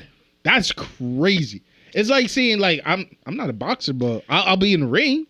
You know, I'll throw punches. Bro, that's what Snitch 9 was saying, but we couldn't really respect it. Well, we could respect it because we knew that he knew that he couldn't rap. You know what I'm saying? And then Blueface, when he was on Wild 'N Out, he was like, yo, cut that shit, man. You know I can't stay on beat. Or you know I can't rap on the beat. And then Nick Cannon was like, at least he knows. You know what I'm saying? I respect when niggas are self-aware. Yes. And Waka was not a good rapper. But he didn't make rap music. He made party anthems. He created like his LMFAO. own fucking lane. Yo, LMFAO was party music, nigga. Them niggas can't sing. That was just party. That's a giant. It was EDM. It's EDM party, but like them niggas knew how to make party music. Yep. Waka Flocka will have you turn the fuck up. And I love that Hard in the Paint was inspired by my favorite player, LeBron. Mm-hmm. You know what I'm saying? Some people can be mad at LeBron all they want. You cannot take away the fact that from like 2005 to like 2013, there's so many hip hop songs that have LeBron James' name in it or were inspired by this guy. Like, he was just iconic. And Waka is iconic in his own way, man. Like, him and Gucci and OJ the Juice, man, they had something special. Yes. They had a good little 5-year run. Yes, they did. If you went to Club Ocha in Providence, if you went to Level 2, rest in peace. That's all Ocha, you been rest in listening peace. to. Waka Flocka. Elements, Karma, any spot on Broad Street, nigga. Every reggaeton DJ had Waka in their Serato, bro. They still do. Because he created his lane, too. That's the crazy part. Word. He was like, I know I'm not the greatest rapper, but at least I created a lane where people will actually follow. And the European shit, too, was able to find someone who could be able to translate or teach him the mannerism and the culture of the UK or whatever country they visit in Europe and be able to, like, sell out and vibe out and like... Bro, he didn't go over there and rap their heads off. He came over there and like gave them mad energy, a vibe. He said, "Yo, we'll pay." He went there. He flew out there with his camera guy. It's some shit that I would do. Like if I have enough money to fly out to Europe, we go to Paris. I pay for you to fly out with me to Paris, and we out there, and I have you record a set that I do at a little theater out there, and they're like, "Oh my God, you're the funniest fucking bloke." Or whatever the fuck they call it. You're the funniest negro. You're such a jokester. Yeah. You're the funniest negrito we've ever had out here. Whatever they call me, bro. That's it's Italian, like, bro. We'll pay you $20K if you come back next month. You know what I'm saying? He did that. He went to the UK and these niggas was like, yo, you are amazing. So much better than these other rappers that came down here. You want me to turn it? I got you. Oh, you hot? I'm hot now, yeah. Lord have mercy. Yeah, I got you. But yeah, man, yo, shout out to Waka, bro. What's your thought about Waka, Cassie K? Yeah, Cassie K. Waka. What I liked about the interview is, you know, his mom was very influential in his life and his career. Excellent point. So I appreciated that. She was his manager and Nicki Minaj too, early on. Nicki Minaj. Fun fact. Yeah. Mm-hmm. I like that about you know, that aspect of his life that he basically was influenced by his mom, and she was very influential in his career and his life. So that's one thing that I liked about the interview. I do know that he lost a brother early in his career as well. K.O. Red, right? Yes. I know that was tough for him as well, losing his brother. Yep. I forget how though. He killed himself. Oh, suicide. Yeah, suicide. He killed himself. He called Waka. Waka didn't pick up, Didn't call him back. When he found, the next thing he knew, his brother was dead. Right. Killed himself. Fucked up. Good. Tell him. Oh, the fan. You looked at him like, yo, why are you putting on the fan, King? Well, I mean, I just wanted the heat down a smidge, but that's okay. It's Are you hot? Yeah. A little bit. I was hot. Whenever I start drinking, I start getting hot. No, the you got a onesie like me on, being right? near the computers and shit. The heat out of the fan is like I'm like, computer, yeah. Well, Right. but since I love y'all, you know, I was willing to take that sacrifice and shit. You know what I'm saying? Listen, and we'll take the Appreciate sacrifice it. for about 10 minutes. Her legs are shaking, so I know we're turning it. She gonna turn it off in about 5 minutes. But it's all good. It's all good. It's all good, bro. It's all good. It's all right. For a little day, But shout out to Shannon for being able to do the interview as professional as he did, as well as being professional and not showing up. Are we gonna talk about it? Yeah, let's go. That's a great transition. Yeah, like Look also at you being getting better professional at transitions. of not showing up to work it was Tuesday, right? He didn't Tuesday, yep. He did not show up to work on Tuesday. Yep. Left Skip Bayless looking stupid on Fox News Sports. FS1, yep. And then show up on Monday, try to confront Skip Wednesday about the tweet in a way that he was not trying to put Skip on the table, but just try to explain his behalf of like why he did what he did. Word. And Skip punk ass was be like, I'm not gonna take down the tweet. What? How dare you? Like, why don't you give our listeners a background on what you're talking about? Okay. So Shannon didn't go to work on Tuesday on the show Undisputed on FS1 with Skip Bayless. He declined to go because on Monday evening, the defensive back for the Buffalo Bills, Damar Hamlin, 24 years old, went for a tackle against the Cincinnati Bengals running back. I forgot that brother's name. I apologize. T. Higgins. T. Higgins. And T. Higgins basically trucked him, hit stick, 2007 Madden shit. And, you know, they went to the turf. Damar Hamlin got up, started to walk, collapsed immediately on the field. Buffalo Bills personnel, coach, medical personnel rushed to the field, and I think it was the defensive back coach gave him compressions, CPR on the field for as long as he could until the ambulance got on the field in order to hit him with the pads, the defibrillator, to get his heart beating again, bring him back to life. Then they put him in the ambulance, took him to some hospital in Cincinnati. It was Cincinnati or Cleveland. Some hospital. I forgot the name of the hospital. It doesn't matter. And today, since Monday night, Damar Hamlin has been in the hospital. First 2 days on a ventilator, on life support, critical condition, and eyes were closed. Was not conscious. Today, we got news. Eyes is open. He's breathing on his own completely now.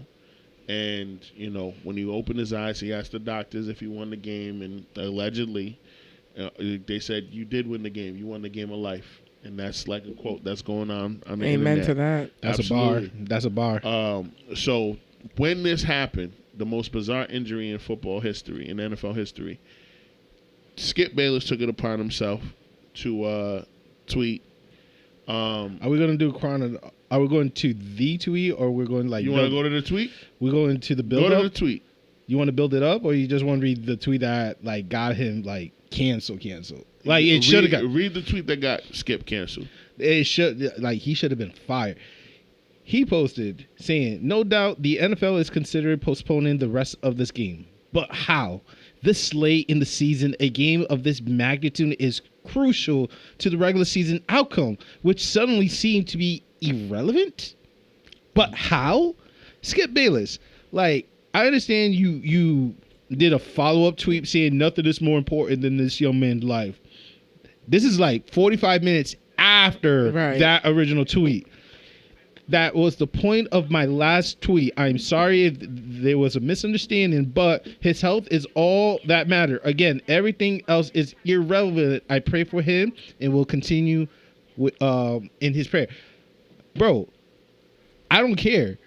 You are a journalist of many, many years. And you're telling me out of all of the vocabulary words that you know, more than me being an ESL student, you're just saying, but how, and how everything else is irrelevant but the outcome of a regular game season over a life, my guy? Like, can you imagine somebody would say something like that? I can, and it would be somebody like Skip Bayless. Imagine if you were just like right there, you died. And then you were like, then what would he say? Yeah, like imagine if Skip Bayless was like, be like, oh shit, now what's gonna be the outcome of our play? Like, motherfucker, what? It's a life, right? Like I was telling one of my coworkers, like if this was back in the Romans time, and this was gladiators going at it, and he would have had that type of situation, there was no type of remorse or empathy. The emperor would have been like, you know what? Feed him to the lion, treat him like trash. You know what I'm saying? But we're now in an era that we have more, we're more sympathetic. You know what I'm saying? We have passion. We care. We understand this is their career. This is their dream job. But there's no way in hell that your job is over everything than a life. Right. He bleeds red just like you and me. Right. Word. This is a brother. This is a human being that is like, he died for I don't know how long it was until they were able to revive him back. Right, he was dead for minutes. He was dead for minutes, bro. Like you see this in movies and shit. At the hospital, they had to defibrillate him again at the hospital with tubes, absorb him in the ICU and everything. Like Skip Bayless was wild. Everybody else was just saying send out prayers. You know what I'm saying? Why couldn't you follow the mass in that point? Why he had to be different? Why you were trying to be like extra or try to get clout? Because like when you read the comments, right? All them blue checks, meaning they're verified and they're like someone that has more than 10,000 more followers. 10,000 followers minimum. In Twitter. Yep. That one was like, bro, what are you saying? Right. What are you talking about? Yeah. You should be canceled just for even bringing something that's out of what it should be focused on, which is just positive energy, positive vibe, and prayers that this kid just come back normal. Right. Which, thank God he did. But still, though, like, ooh, imagine. He's got a long journey ahead, though. He ain't out the woods He's yet. definitely not. He's definitely not. For your body, for your heart to shut down like that for 2 days. To reset. You know what I mean? Like, it shut down, and then they turned it back on. It didn't reset. It shut down. His heart stopped. That's why he collapsed. And that shit looked crazy. I didn't even watch it live. A lot of people watch it live, and I feel so bad for the people that watch it live because I don't like to watch any of that trauma porn. I don't do that anymore. No. I can't. After Sandra Bland, bro, I can't watch black people being shot by the cops. I can't watch, black people getting shot by white fucking neighbors who think, why you jogging over here, I'm out Aubrey. I can't do that shit no more. I tune all of that shit out. But because Instagram and the internet and Twitter is what it is, I was able to see stills, photos of like the hit. I was able to see a photo of him standing after the hit, like getting up. Yep. And then I also saw the picture of him collapsing. I saw the clips of the hit. Him rapidly, like if it's a normal play, stood up, and instantly just dropped dead. And nobody knew if it was just like, if he was joking, if he was doing a celebration, if he got injured, if he torn something. It was just a regular play. It was horrific. And he that collapse shut down Monday Night Football and the entire internet. Because my phone kept pinging. I'm like, what the fuck is going on? And I look, you posted it. Jen posted it. Thompson posted it. All these posts, people like, oh my God, this is the craziest shit I've ever seen. I'm like, well, what's going on? And then I'm like, all right, let me put the fucking game on, nigga. Let me put on Hulu. Let me put on Monday Night Football.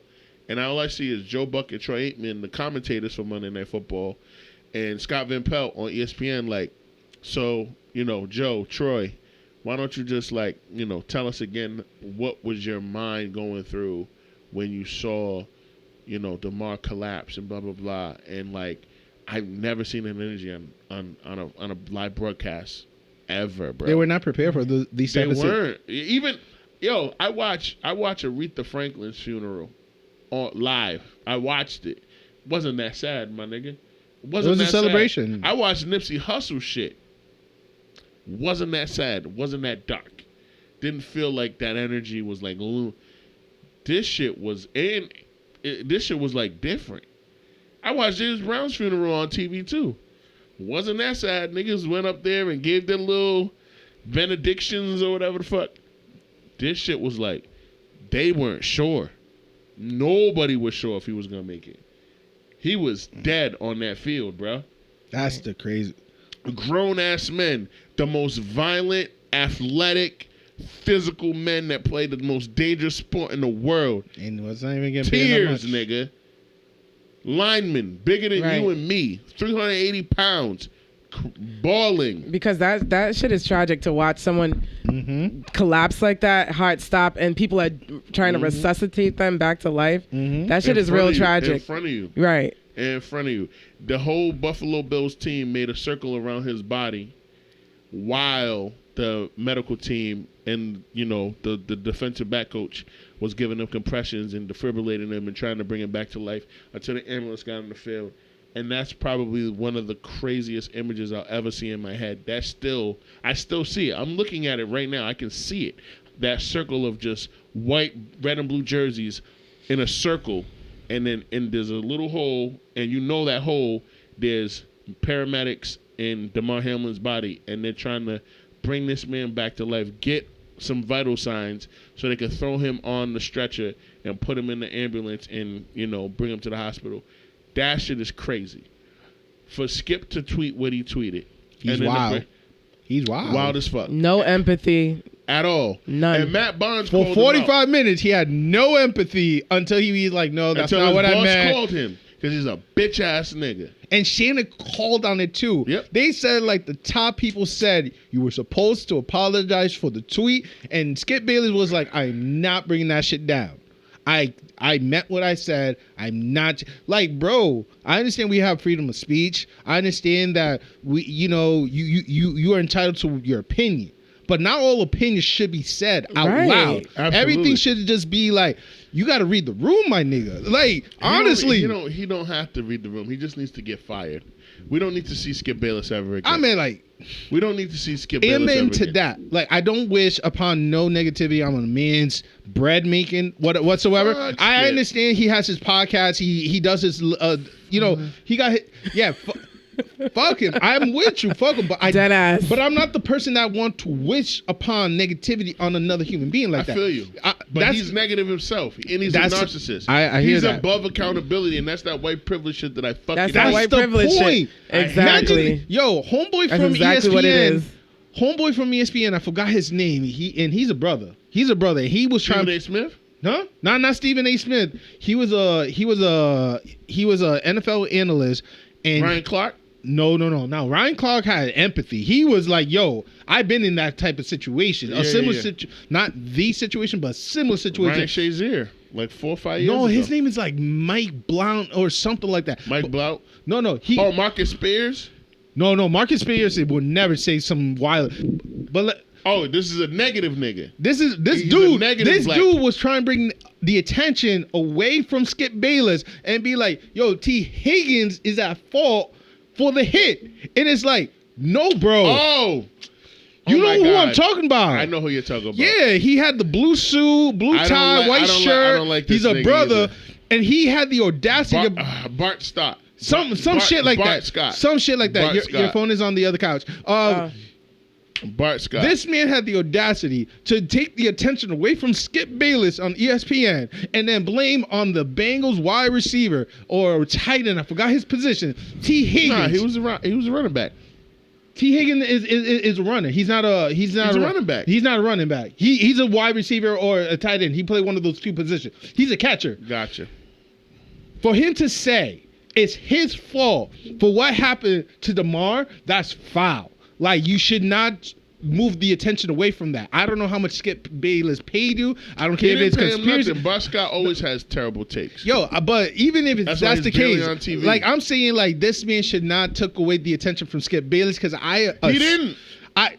Bro, he didn't. A lot of people went towards T. Higgins' social media and be like, "Yo, this is your fault. This is why homeboy is in the hospital. I hope you can't sleep in bed." They brought that negativity that the family of DeMar had to go on social media and be like, "Yo, we don't put him at fault." Josh Allen had to said at the end of his conference after the game, be like, "Oh, one last thing.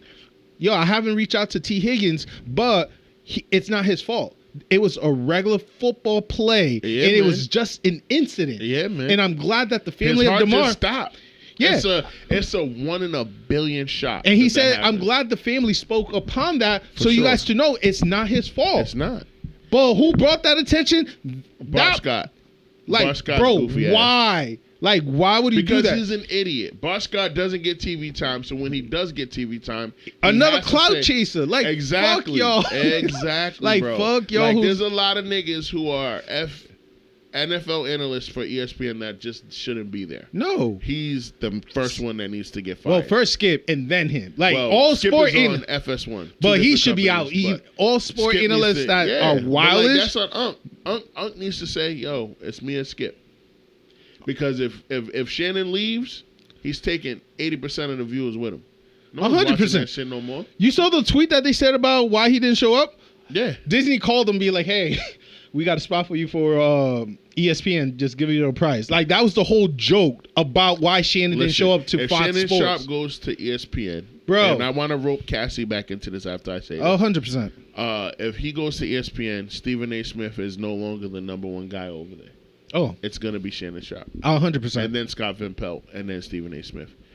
Back to you. And Ryan Clark over Stephen. Ryan Clark is he's the GOAT. And JJ Redick too, because I like his commentary. Of course. Yo, that's the one white boy that could go to the barbecues and shit. Like, come on. Go to Scott Van Pelt can go to the barbecue, but he's somebody's uncle. He might be there with your auntie, and you might have to tell him, "Yo, man, I'll break your hip. You fucking my auntie." 100%. Do you know any of these people that we're talking about? No, I can't lie. No, it's fine. So, Skip Bayless, you know who that piece of shit is? Well, now I do. Okay, so, all right, he put out the tweet. And then he put out another tweet trying to say... Apologizing. Which the damage was done. Exactly. The damage was done already. 45 minutes later, which I want to The damage was done. It's like, go ahead and sit down somewhere. Did you see any of the video of of the hit? On DeMar Hamlin? Not in real time, no. Okay. I didn't Did you see it afterwards? I saw like clips, but I couldn't really watch it because that shit brings up like trauma from my own personal experience with my mom and everything else. Like, gotcha. So I really couldn't really watch it, but I understand it because even though I didn't see, my mom have to be revived and all that same shit happened to my mom. You know what I mean? Like that's scary, bro. Yeah, she had, well, they call it a stroke, but she really had a severe allergic reaction to a medication she was on. She drove from North Providence all the way to work. She walked into work, and she had that allergic reaction as soon as she walked in. Her throat swelled up and her tongue swelled up. She couldn't breathe. Wow. And this was like from North Providence to URI. She drove that whole way. Wow. To work. And she walked into the building, and thankfully she was working in like a nursing facility. Mm-hmm. There were nurses there because it's a 24-hour nursing facility. It caught her there. They brought her down, and they had to like do CPR on her. Mm-hmm. And they called me at the time, and it was like, "Oh, something happened to your mom." Da da da da. At first, I didn't really understand what they were saying. Mm-hmm. I called back, and I was like, "Oh, what happened? What did you say?" You said my mom fell. What happened? She's like, "No, your mom, they're doing CPR on your mom. Like, she's not breathing." And I was just like, what? And we were in North Providence, and we drove all the way to basically South County Hospital because that's where she was rushed to. Then they called me back, said that they got a pulse. She's at South County Hospital. Thank the Lord. When I saw my mom, I'll never forget it, honestly. I'll never forget it because her tongue was so swelled up. Oh, she had a severe allergic reaction. Like, it was out of her mouth. Like, it cut off her oxygen. So, severe allergic reaction to what? It's like an anaphylactic shock, basically, but to a medication she was on. Oh my God. just a medication, and it was a fluke thing. So since then, she hasn't really been the same, but she's definitely much better than she was in 2018. That's when it happened. But like I said, I couldn't really watch the whole thing, but it's hard. I'm more of interested in the NFL, and you're gonna play it. I want to play this clip of, I don't know. I got it. Can you play it? Do you know his name? It's G Fred or some shit like that. G Fred was spitting some real facts. Yeah, he was about the NFL and their disability policies. Before you play that, fuck Skip Bayless for even trying to host a show without Shannon Sharp trying to say, "Oh, my partner is not here, but we're gonna do our best to read the tweet and make sure you tweet us so I could read it for you." No, fuck you. Yeah, no, nobody wants your tweets. No, nigga. You had the lowest rating ever for that stupid stunt. Right. But that's all I gotta say about Skip Bayless. Nah, it's all good. For now, get it off your chest, kid. Fuck Skip Bayless. All right, boom. So I'm gonna play this. This is from Ultimate Cleveland Sports. The guy who hosts this show is Jay Crawford. Jay Crawford was the second host of ESPN First Take. Well, actually, no, I lied. He was the first host of ESPN First Take. And before it was First Take, it was called Cold Pizza. And it was just him and Skip Bayless. And then when it transformed into First Take, that's when Stephen A. Smith came into the fold, and the rest is history. Mm-hmm. But the gentleman on here that's going off, I want to say he's an ex-NFLer, but I'm not. Right. I'm not I feel like he is, but I'm not 100% certain that he was an ex-NFL guy. But we gonna play the shit because he had some very interesting. He had bars. Bars, literally. A lot of them. So let's go to 413. All right. We don't own the rights to this audio. Don't sue us, goddammit. Right. God damn it. A clip from the Ultimate Pride, my guy. Cleveland What's Sports going Show. on? We good. Seeing how that goes, there was absolutely an open line of communication between the league and the network as to what we're going to do. That's Jay Crawford. And that's a fat nigga that I don't care about. I'm kind of hot right now, too. Here we go, right here. Because we do this every freaking time something happened on this field.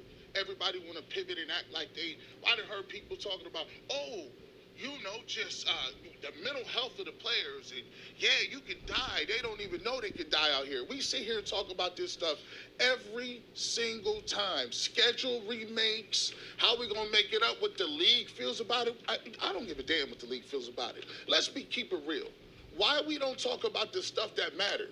This young man, you want to know how what you need to know about him? He's 24 years old, right? He got a contract for $160,000. That's his bonus. And he earns $825,000 this year. You say, G. Bush, why are you talking about this man's money? Because guess what? He's been in the league 2 years. That means he's not vested. That means if he never plays another down in his life, he don't get another check for the NFL. Damn. Let's be clear about this. You got to play 3 to 4 years before you even sniff a pension. So all this heartwarming and prayers and condolences don't do nothing for that boy's mom that got to go home, look at her son, and he might need extensive care for the rest of his life. And you know what the NFL will tell you? Well, we'll look out for the people like him. No, you won't. No, you won't.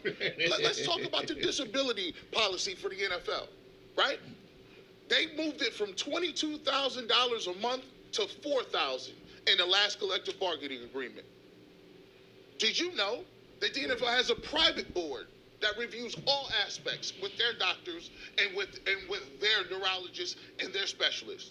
They can deny benefits even if Social Security deems you to be permanently disabled. Now that's wild. Come back and then say, the government is they're experts, but let's take it over so we don't pay anything out.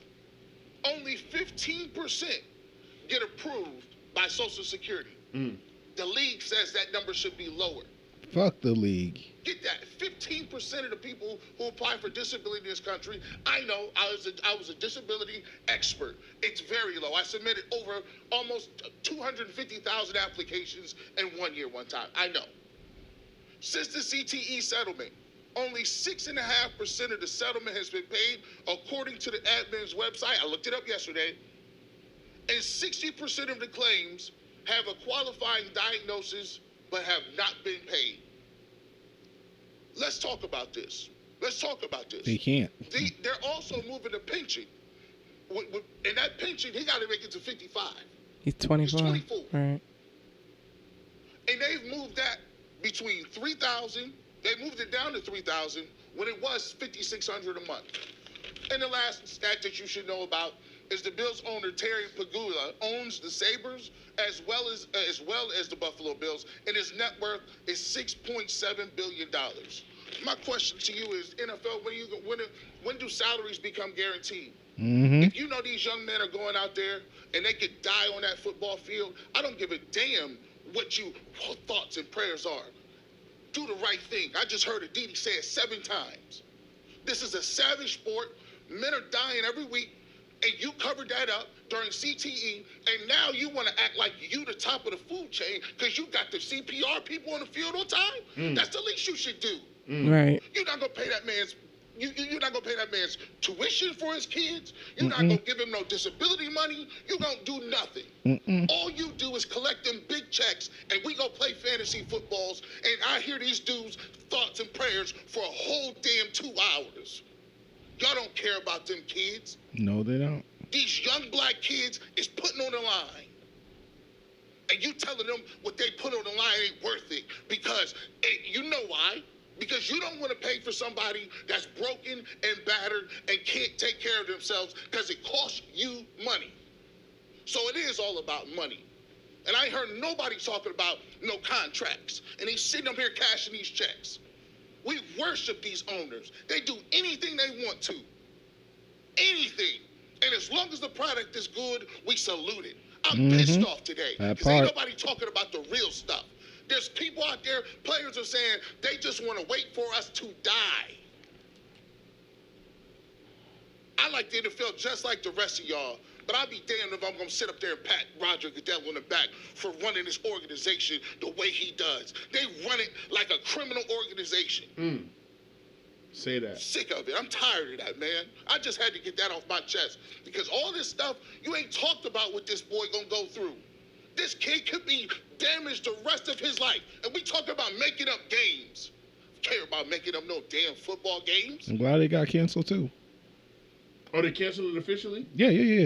It's not going to be played. It's not going to be played. Good. Drinking warm water. And Wait, what's not going to be played? so The game that to resume that matchup, it's not going to have a makeup date. So traditionally, like if there was a snow day, any unnatural situation, they will postpone it and move it to a date after, so they could try to have a make it up. But because of this unique, unprecedented situation, the NFL decided we're just going to cancel it.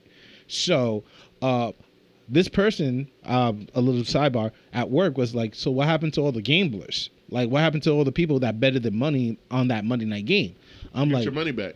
Like, hopefully, respectfully, whoever they bet the money, pay them back. And if they didn't, they're just a shitty person because a human being died. Right. And if they don't have no type of remorse. Nah, they'll get their money back. So, like, when there's like a stalemate or a still bet, that's what it's called, still bet, or a tie, you know what I'm saying? It goes blue. So, like, when you bet online, if you bet on, fucking, now it's called Bally's Casino, not Twin River. Stupid fucking rebrand. It's called Bally's now? It's Bally's or Bailey's. Bailey, I haven't been there in a minute. Oh my God, it's They had a pool too, man. BALLY. I'm not that they took away the pools and the jacuzzi, but Yeah, I'm sorry. they're wilding. But if you place a bet online for what the fuck?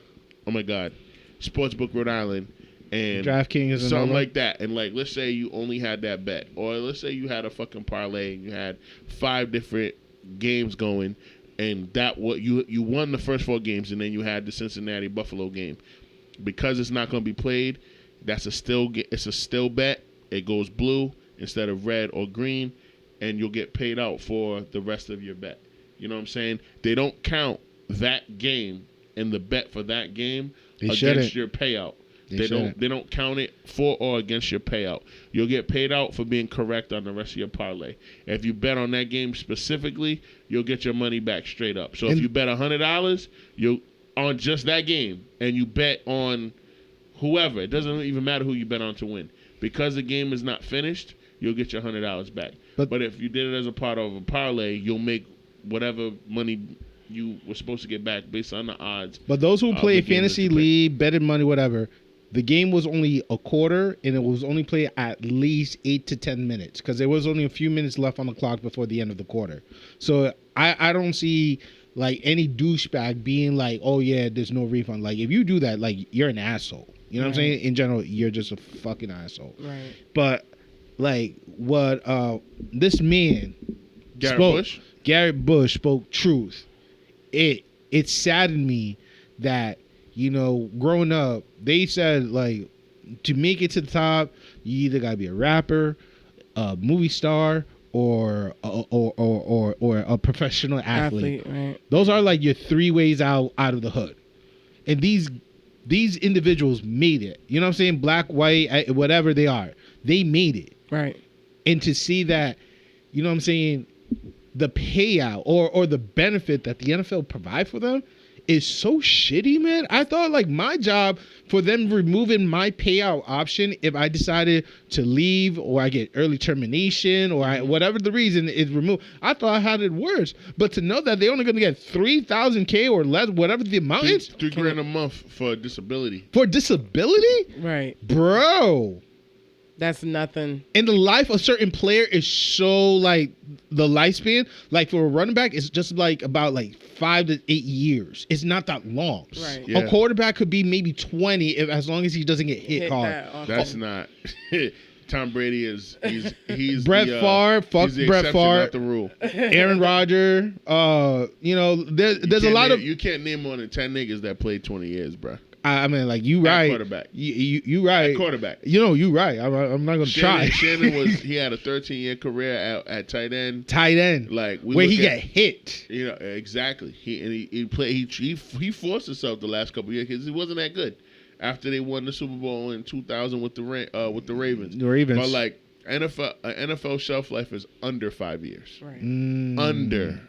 Under. Lucky if you get to 8. Yo, there's 7 rounds of the draft. There's 32 teams, so 32 times 7. There's that many.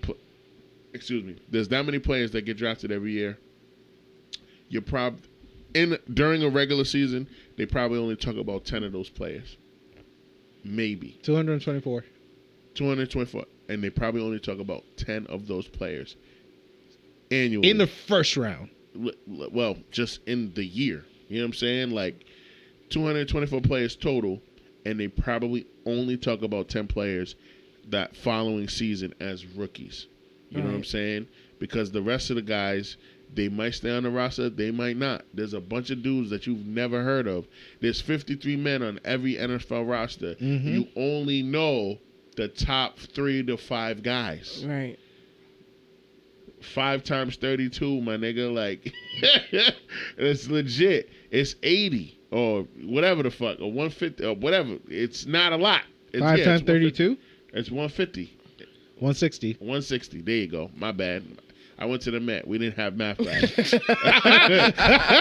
Hey, yo. It's true. It's true. But like, yo, 160 players. And when you think about it, right?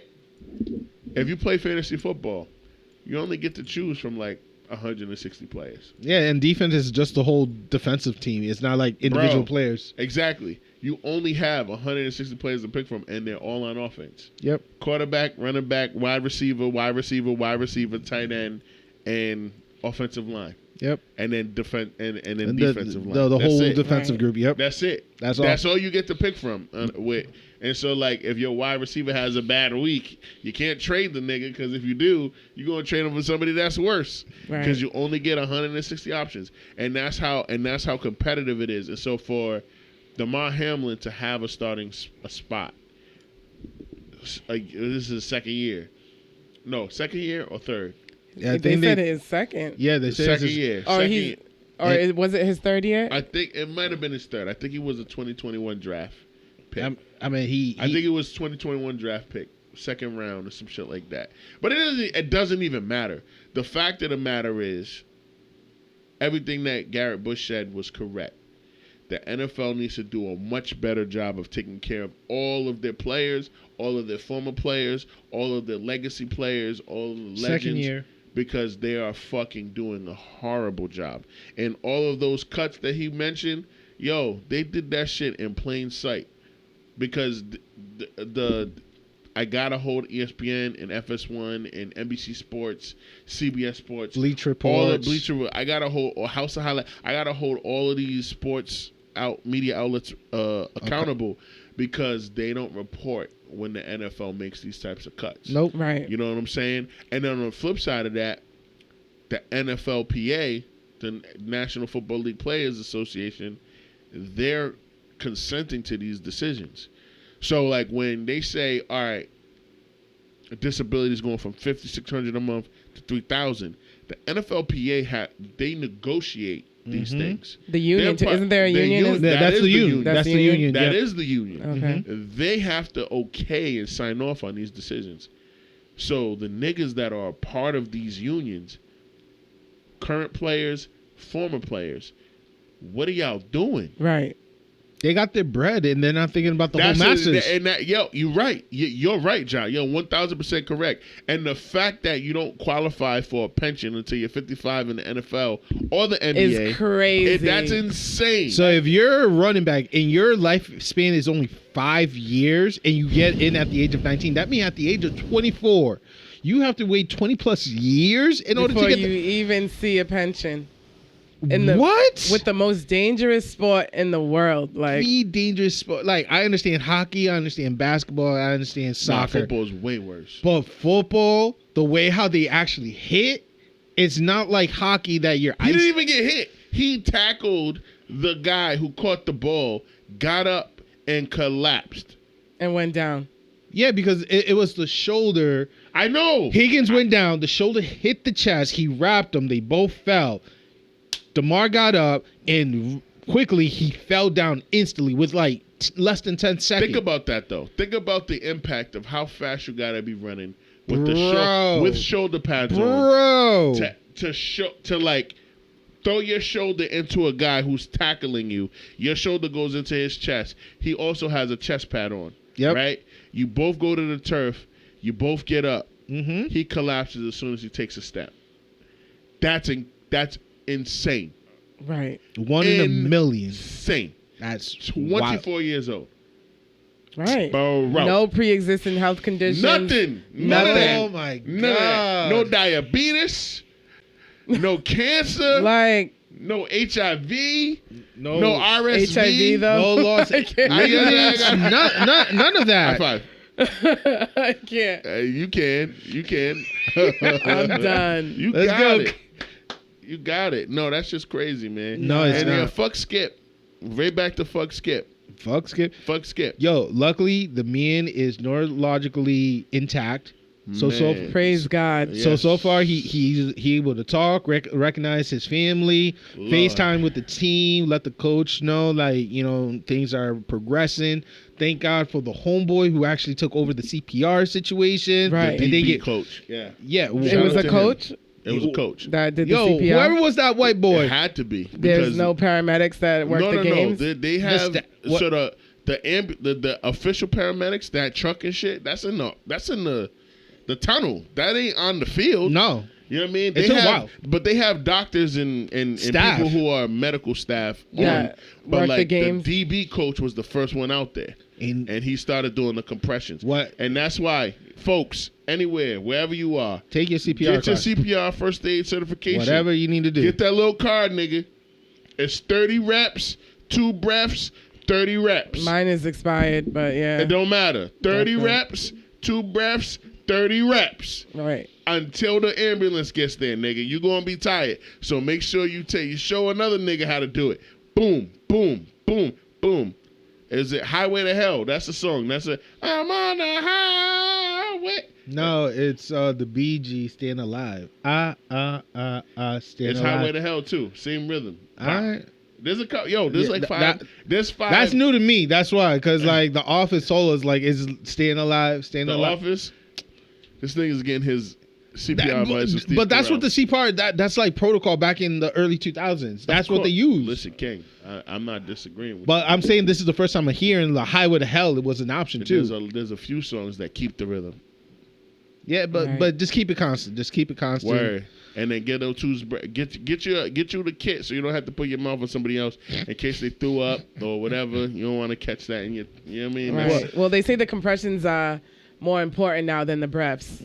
Yes, because you're putting pressure on the heart. And right. It's electricity. So, it's that static and electricity. And then if there's a defibrillator around, you want to get that on them. And you got to make sure the scene is safe.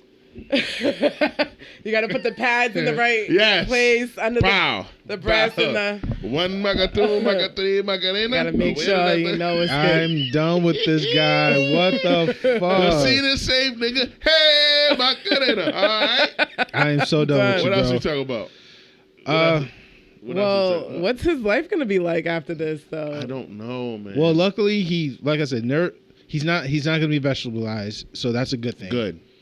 So I don't want him playing football. He done. I don't think he can play after he's this. off. They said like he's not gonna be playing for the rest of the season because the Bills currently, this game was going to determine who's gonna be in the second seed, which means they will be facing like the worst team in the playoffs. Seventh worst. The seventh worst. Seventh worst. Yeah. In the playoffs, so give him a better advantage to advance to going towards the Super Bowl. I think that both teams are going to get a tie. That's respect. That's what I think. That's what I'm assuming. Like they're both going to get tied. Bengals currently are in second seed. Buffalo is in third. So they're fine. It's going to stay where it's at. Bengals get a bye. Bills got to play. They don't get a bye. Only the first seed get a bye. Second seed gets a bye too. No, not anymore. It's 2-7. Oh my lord. 3-6. Why 4-5. That's why there's 19 week instead of 18. I knew that they added an extra game, but that's still kind of wild. Yeah. But that's fine. I mean, listen, he can't play football for the rest of this year, and I don't know if I'm DeMar Hamlin if I want to play football when the season starts. In the middle of this year. But also shout out to everybody who donated to the GoFundMe. Over $6 million. Over $6 million. That's good. Because what he was making as a rookie though, his rookie contract, only like less than $2,000 a game, a season. Damn. That's fucking that's embarrassing. Bullshit. That's bullshit. And how much did Tom Brady donate? Just so niggas can know that Tom Brady's that guy. Nah, I know Robert Kraft donated $18,003. I know Tom Brady probably donated like six. Because Robert Kraft said like the number 18 means Chia and he Jewish, and then 3 is like the number of his jersey. He went very like with the numberism type of shit. So with the numberism. Okay, but shout out to Robert. I'm with the numerology too. Okay, you go, girl. You're gonna have to teach me about that shit. But yeah, shout out to everybody who donated, helping that family. Yeah, his contract was very shitty. Even like I'm a Giants fan. And we have a wide receiver named Galway. And in order for him to make his $750,000 bonus, he has to catch over 76 catches and run and at least receive at least 1,000 yards in the next game against like one of the top teams. I think it's the Eagles. Right. No way in hell he's going to get that money. Right. So these contracts are ridiculous. And it's like, the NFL got to do better. They got to do better. They got to do better. Hopefully that this, sparks the change in the NFL, but are we optimistic about it? Life insurance, invest in some shit. Like, yo. I don't know. These owners are making billions upon billions. That's off the these crazy players. part. It's almost like slave owners, honestly. That's how I look at it. I was waiting for you to get there. Honestly, it took you all episode, but you got there. No, I've been thinking it since that video we watched. Yeah, it's definitely they're like slave owners, and the players are their slaves, making them all this money. It's really sad. And forcing them to agree on shit that they know is nearly impossible to do. Right. Like Antonio Brown, if most people don't know, he made his bonus check because he needed 2 catches in a few yards in order to make his, like, I think it was like a 500K or something like that. And Tom Brady helped him in that game to make that money, as well as for Gronk, as well for everybody else. So players try to help each other out, but they know, like, these contracts are so shitty. Right. And these owners don't give a fuck. They don't give a damn. Especially the owner of the Dallas Cowboy, Jerry motherfucking West, who skipped Bayless worship Jerry from Jones, head. not Jerry West. Jerry Jones. Oh yeah, thank you, Jerry Jones, who skipped Bayless worship from head to toe, thinking he's God when he's just an old fart who needs to just like be done and let his kids run over the organization because he's out of his fucking mind. Doesn't even have a general manager. He is the general manager, the owner, the president, and the director of board. No. Like, fuck you, Jerry Jones. He's a micromanager. He's a micromanager. Helicopter boss. Yo, fuck you. And then he scared all the players going to the locker room after every game to be like, oh yeah, good job, bad job. Give feedback to the coach. Be like, you should have done it. Fuck you, Jerry Jones. You're not in those paths getting these hits, all right? Like, go to your Bahamas, go with your rich young wife, and leave everybody the fuck alone. Let them do their job. Yo, Cowboys fans, the owner and Skip Bayless, man, you guys could really like kick rock and break your big toe, honestly. Word. Like, I'm really ticked off about that. Word. Nah, it's all good, King. It's all good, man. Shout out to the whiskey for getting me in this mood. Word. Last minute thoughts, final thoughts on everything on the episode. Oh wow, this on is life. new. Okay. Final thoughts.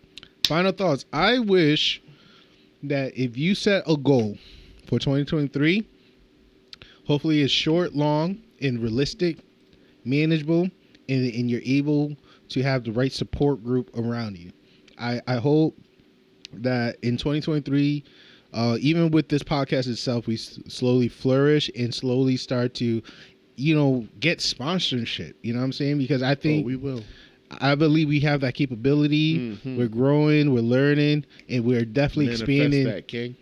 Right. I mean, like we had a segment. See? We had a segment. So if I gotta wait 7 months, not 7 years, 7 months for that shit, I'll wait for 7 months. But I ain't gonna wait for 7 years. We gonna have it. It's coming, manifesting now, and that's my final thought. We speak. Go ahead, girl. Positivity upon our life, positivity in what we want to manifest into our reality. So yes. That's my final thought. Definitely speaking the things that you want to see in your life into existence, and always speak positively upon yourself. No negativity, no negative energy ever. Word. And my final thoughts, I got a couple. First and foremost, I want to thank you, Cassie, for joining the pregame and taking the leap and coming into something that is foreign to you. Part of it is because you are challenging yourself to come out of your shell. Right. Personal conversation that we had that I just exposed. Got you niggas. Now everyone knows. And then, want to thank my brother Josh. I've known Josh since 2009. We went to community college together, CCRI. And this guy is a GOAT on a multitude of levels. On a good day. No, on a regular day, he's a GOAT. But like he's reinvented himself a couple times, and I've been able to see that as we became men. And it's a new year. I reflect every single day on like where I'm at, who's in my life, and how I touch them. Pause. How they touch me. All that shit. You know what I'm saying? Just like buy me dinner first, nigga. Listen, that's why I said pause, bro. Never be too safe, King. I don't want to get Harvey Weinstein, nigga. But no, I'm grateful for both of y'all. And before I wrap my final thoughts, I wanted to ask you both, because everybody's opinion on the pregame matters, regardless of what older members or former members of this podcast think. How would y'all feel if we added a fourth member? A female member, also black woman, chocolatey choc. Josh, Cassie. So to my understanding, and you guys are are listening to like behind the shit type of conversation right now. Yes. Literally. This will be an exclusive on Spotify, nigga. We're gonna edit this part out. As soon as Cassie's done talking, it's gonna like, wait, what the fuck happened? Yeah, like join our Patreon. Nigga. Yeah, exactly. Yeah, Like, hit us up you on gotta pay OnlyFans. money in order for. But I have that set up. It's $4.99 if they want to hear this part. Oh wow! All right, bet. I already set it up a month ago. I'm glad. Sorry I didn't consult with you, nigga. No. Hey, I owe you $10. No. I got you next week. You do your thing. You do your thing. But to my understanding, when it comes to the pregame, it is usually best to have at least an odd numbers in case if there's even side. There's one person to be like the one that breaks the odds. You know what I'm saying? Like the discussion. Sure. So it would be more like a 2-to-1 type of situation than, you know what I'm saying, a 1-on-1. But, I have no problem whatsoever with trying new things. Like I told you before, even with the absence of one of our co-hosts throughout, when Bree was, dealing with her injury and recovering, sure. I'm glad she made a speedy recovery too. We definitely had a good a vibe with all our guests coming in. It was just the two of us with our guests too, and then we had multiple guests, which was, that was one of our toppest audible top episode. Just the fellas. Just the fellas. And shout out to you for making that happen, man. Improvised. Yeah, it was improvised too. Really good audible. Like that's some inside shit. So I'm always down to, as long as the communication is there and is like well told ahead of time, I have no problems. Personally, I have no problem. Word. And it's somebody that you know and that you like. That was our guest 2-3 weeks ago. That I like. She has an OnlyFans. No freaking way. She wants to. I talked to her this evening. She wants to come back and give us an update. I'm like, nigga, you should just join and be a part. Like, cause no freaking way. How do you feel about having another black woman on here that's maybe a little younger than you, a year or two, maybe 3, maybe 4, but y'all both sitting there all glammed up and melanated and all sexy? Listen, I'm a girl's girl, so, Word. I'm with it, And she's a girl's girl, too. I'm actually new to this, so I don't know. It's more of what you guys think. You guys been doing this for a long time. We're not doing that because the last person that was in your position tried to make it seem like, I'm big bad Wole. I'm big bad Wokachu. I am not. And I use Wokachu. Use blow your house down. And it's like, no, that's not what it is. You did it. We make decisions as a team here. Right. And I need you.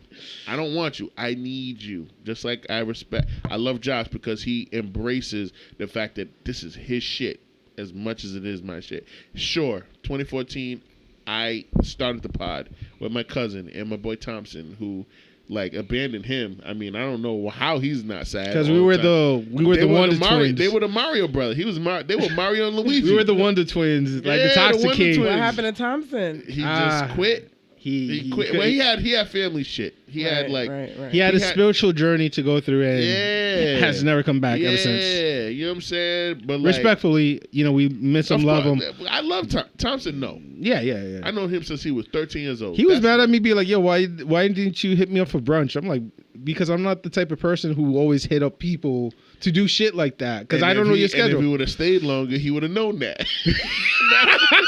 That's on him, bro. But he was like, So me and Thompson, we're cool. I'm glad y'all cool too. But yeah, Thompson is one of my closest friends, bro. But for me, is as long as the communication is clear. For sure. As long as it's clear as water. I'm gonna host a team lunch so we can go over all of that shit, and that's all. Even if it's just a simple message, just let it know what the roles are. Because even though I have ideas for the social media, you made it clear that all right, my role is XYZ. Cassie K is gonna do XYZ. You know what I'm saying? As long as it's clear, you're taking care of the gas and so gas post edits along with you. You have a lot. You have more responsibility than most right now, and we're gonna balance all of that shit out. Yeah, as long as the communication is clear for me, that's the important part. Word. And it will be.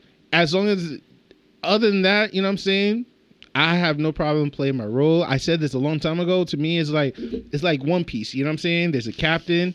There's a second man.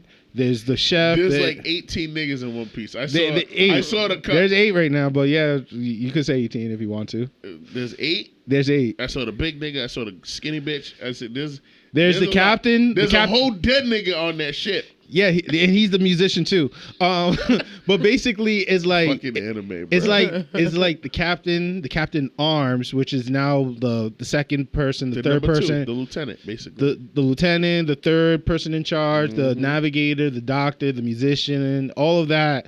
Like, I understand in order for a machine to work, you just need a team, and everyone needs to know the right roles. pieces. You know what I'm saying? Yeah, delegation of roles, bro. That's all it is. This is what I do in my job. I teach. I facilitate conversations with teams of 100 people and more. Like, yo, what is your role, and how do you help the organization achieve its mission? And I say it publicly too. If Cassie K need help with the social media, whatever she would like, we're all gonna have access to it. No, we're gonna have access, but if she need help with like certain technical side, I'm glad to like assist in. If you need help on the technical side, I'm glad to help in. I'm gonna lean on y'all for guests because we're gonna use our networks to bring guests in this bitch. That's just what it is. Right. But I just wanted to put it on the table and be like, yo, I'm glad. Is it worth us having a fourth?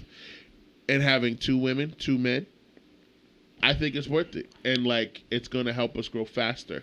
Not just from an optic standpoint, but from a listener standpoint and a visual standpoint. Right. On our YouTube, on our Instagram, on everything. Like, you want to do a trial? You want to do a trial? I'm down for whatever, to be honest with you. Once I come back from my vacation. When he come back from being a thought. First of all, I'm going to educate myself in the photography conference business in Tennessee. Hey, can you see this camera? Wherever you want. No, that's being edited out as we speak. When this nigga's done being a thought, me and Udi, we're going down to Tennessee to learn about the photography business. Tennessee? Yeah. Hold on. I thought you were going to DI. No, that's in March. That's in March. Oh. My flight is like the following Monday. Like once this episode is out, I'm like already on the plane headed to Tennessee. Now Wednesday, they don't sell no cameras in Tennessee. This nigga lying.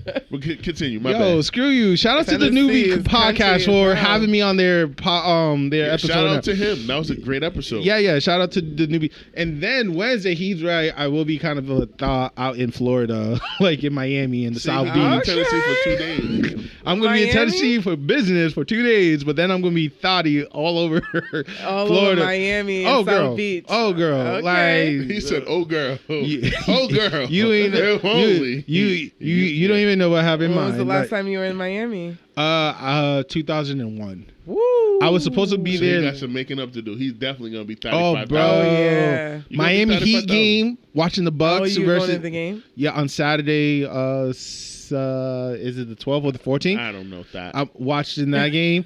Going. You got to do the beach. Yo, what's wrong with you? What are you doing? No, the hotel that I got is right by the beach water in Pompano Beach. On Pompano Beach. Why you know the nigga? Come on. Yo, let's go, best friend. Let's go, best friend. My co-hosts are disgusting. Hell no. No. We're well traveled. Yes. Speak the truth, girl. Wow. Speak the truth. Well thought. I'm going to be in Pompano Beach by the beachside, enjoying the sunrise, sunset as a nigga should. I'm going to go to the Miami Heat. I ain't going to be bougie as fuck. I'm going to do... Man, my first strip club experience might be in Miami. We don't even know. Your first? He's my never first. Been. I've never been. I've been a church boy all my life. Look at her wanting to pop your strip club cherry already. No, the first... Y'all are nasty. The first time I went to Miami, I went to King of Diamonds. That was in 2012, right after I graduated from URI. How much money you go, girl? 11 years now. I can't remember, but that shit was crazy as fuck back then. So I can't imagine what it is now. I'm gonna go to fucking what's the place that sell chicken and tits? Chicken and tits. Hooters. Tootsies. Tootsies. I'll write that down. Time. Wow. I'm gonna wild out. I got ones ready to throw up in the Yeah, you can get full course meals at Tootsies and ass and tits and Everything. I'm just gonna be a fool. I'm gonna be a fool for the next 5 days until I come back to it. Uncomfortable. And then yacht day. You, I'm Mr. King of Thought, Mr. Like I King don't. of Thought. That's not a Right. He be out here thotting. So yeah, right. That's the not- story if you get to be cool with Wale, man, the story that this man have is legendary. What do you think he's gonna be doing in Nigeria? Like, he's gonna be thought. He's showing his birthright and everything. Being like, I'm scared as hell of like HIV, and I know that's a stereotype, but I ain't doing nothing. I ain't doing nothing in Nigeria, bro. I'm good. Wow, that is a major stereotype. It's fucked up too. I ain't doing nothing. I'm only eating and drinking what I see my father eat and drink, nigga, because I don't trust none of them niggas. I am so done with this episode. I mean, that's right. If these thotties want to continue their conversation, I will gladly sign off and move on. She said Sullivan Ave. Nigga, I Sullivan, said Collins same Avenue. shit. Collins. Sullivan and Collin. Where is Sullivan? There is no Sullivan in my First off, Sullivan and Collin, them niggas is in the same law firm. That's the name of it. Sullivan and Collin at law. Sullivan and Collin, attorneys at law. Also, when I come back, we're supposed to have like Jen, her friend Kiba, back again for that On the 20th? Yes. We have Montserrat. But Montserrat O'Toole. It's on vinyl and on the internet that we're supposed to bring back Jen and Kiba alongside with our ex co-host about the fuck ugly conversation. Yeah, the fuck ugly niggas. I'll tap in with all of them and see what's up.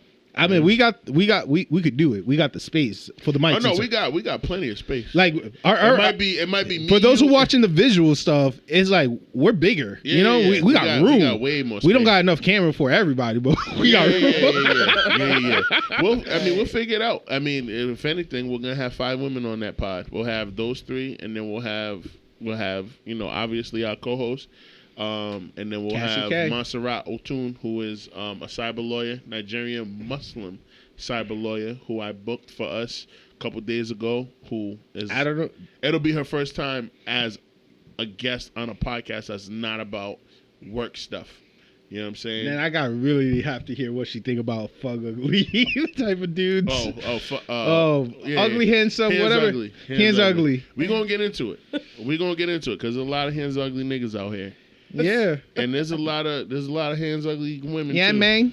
Yeah, man. But anyway, that concludes this episode, man. Wow. Episode 294. Very interesting. Of the Pregame Podcast. J Poppy. Happy New Year's. Cassie K. Follow us on IG. C Keller.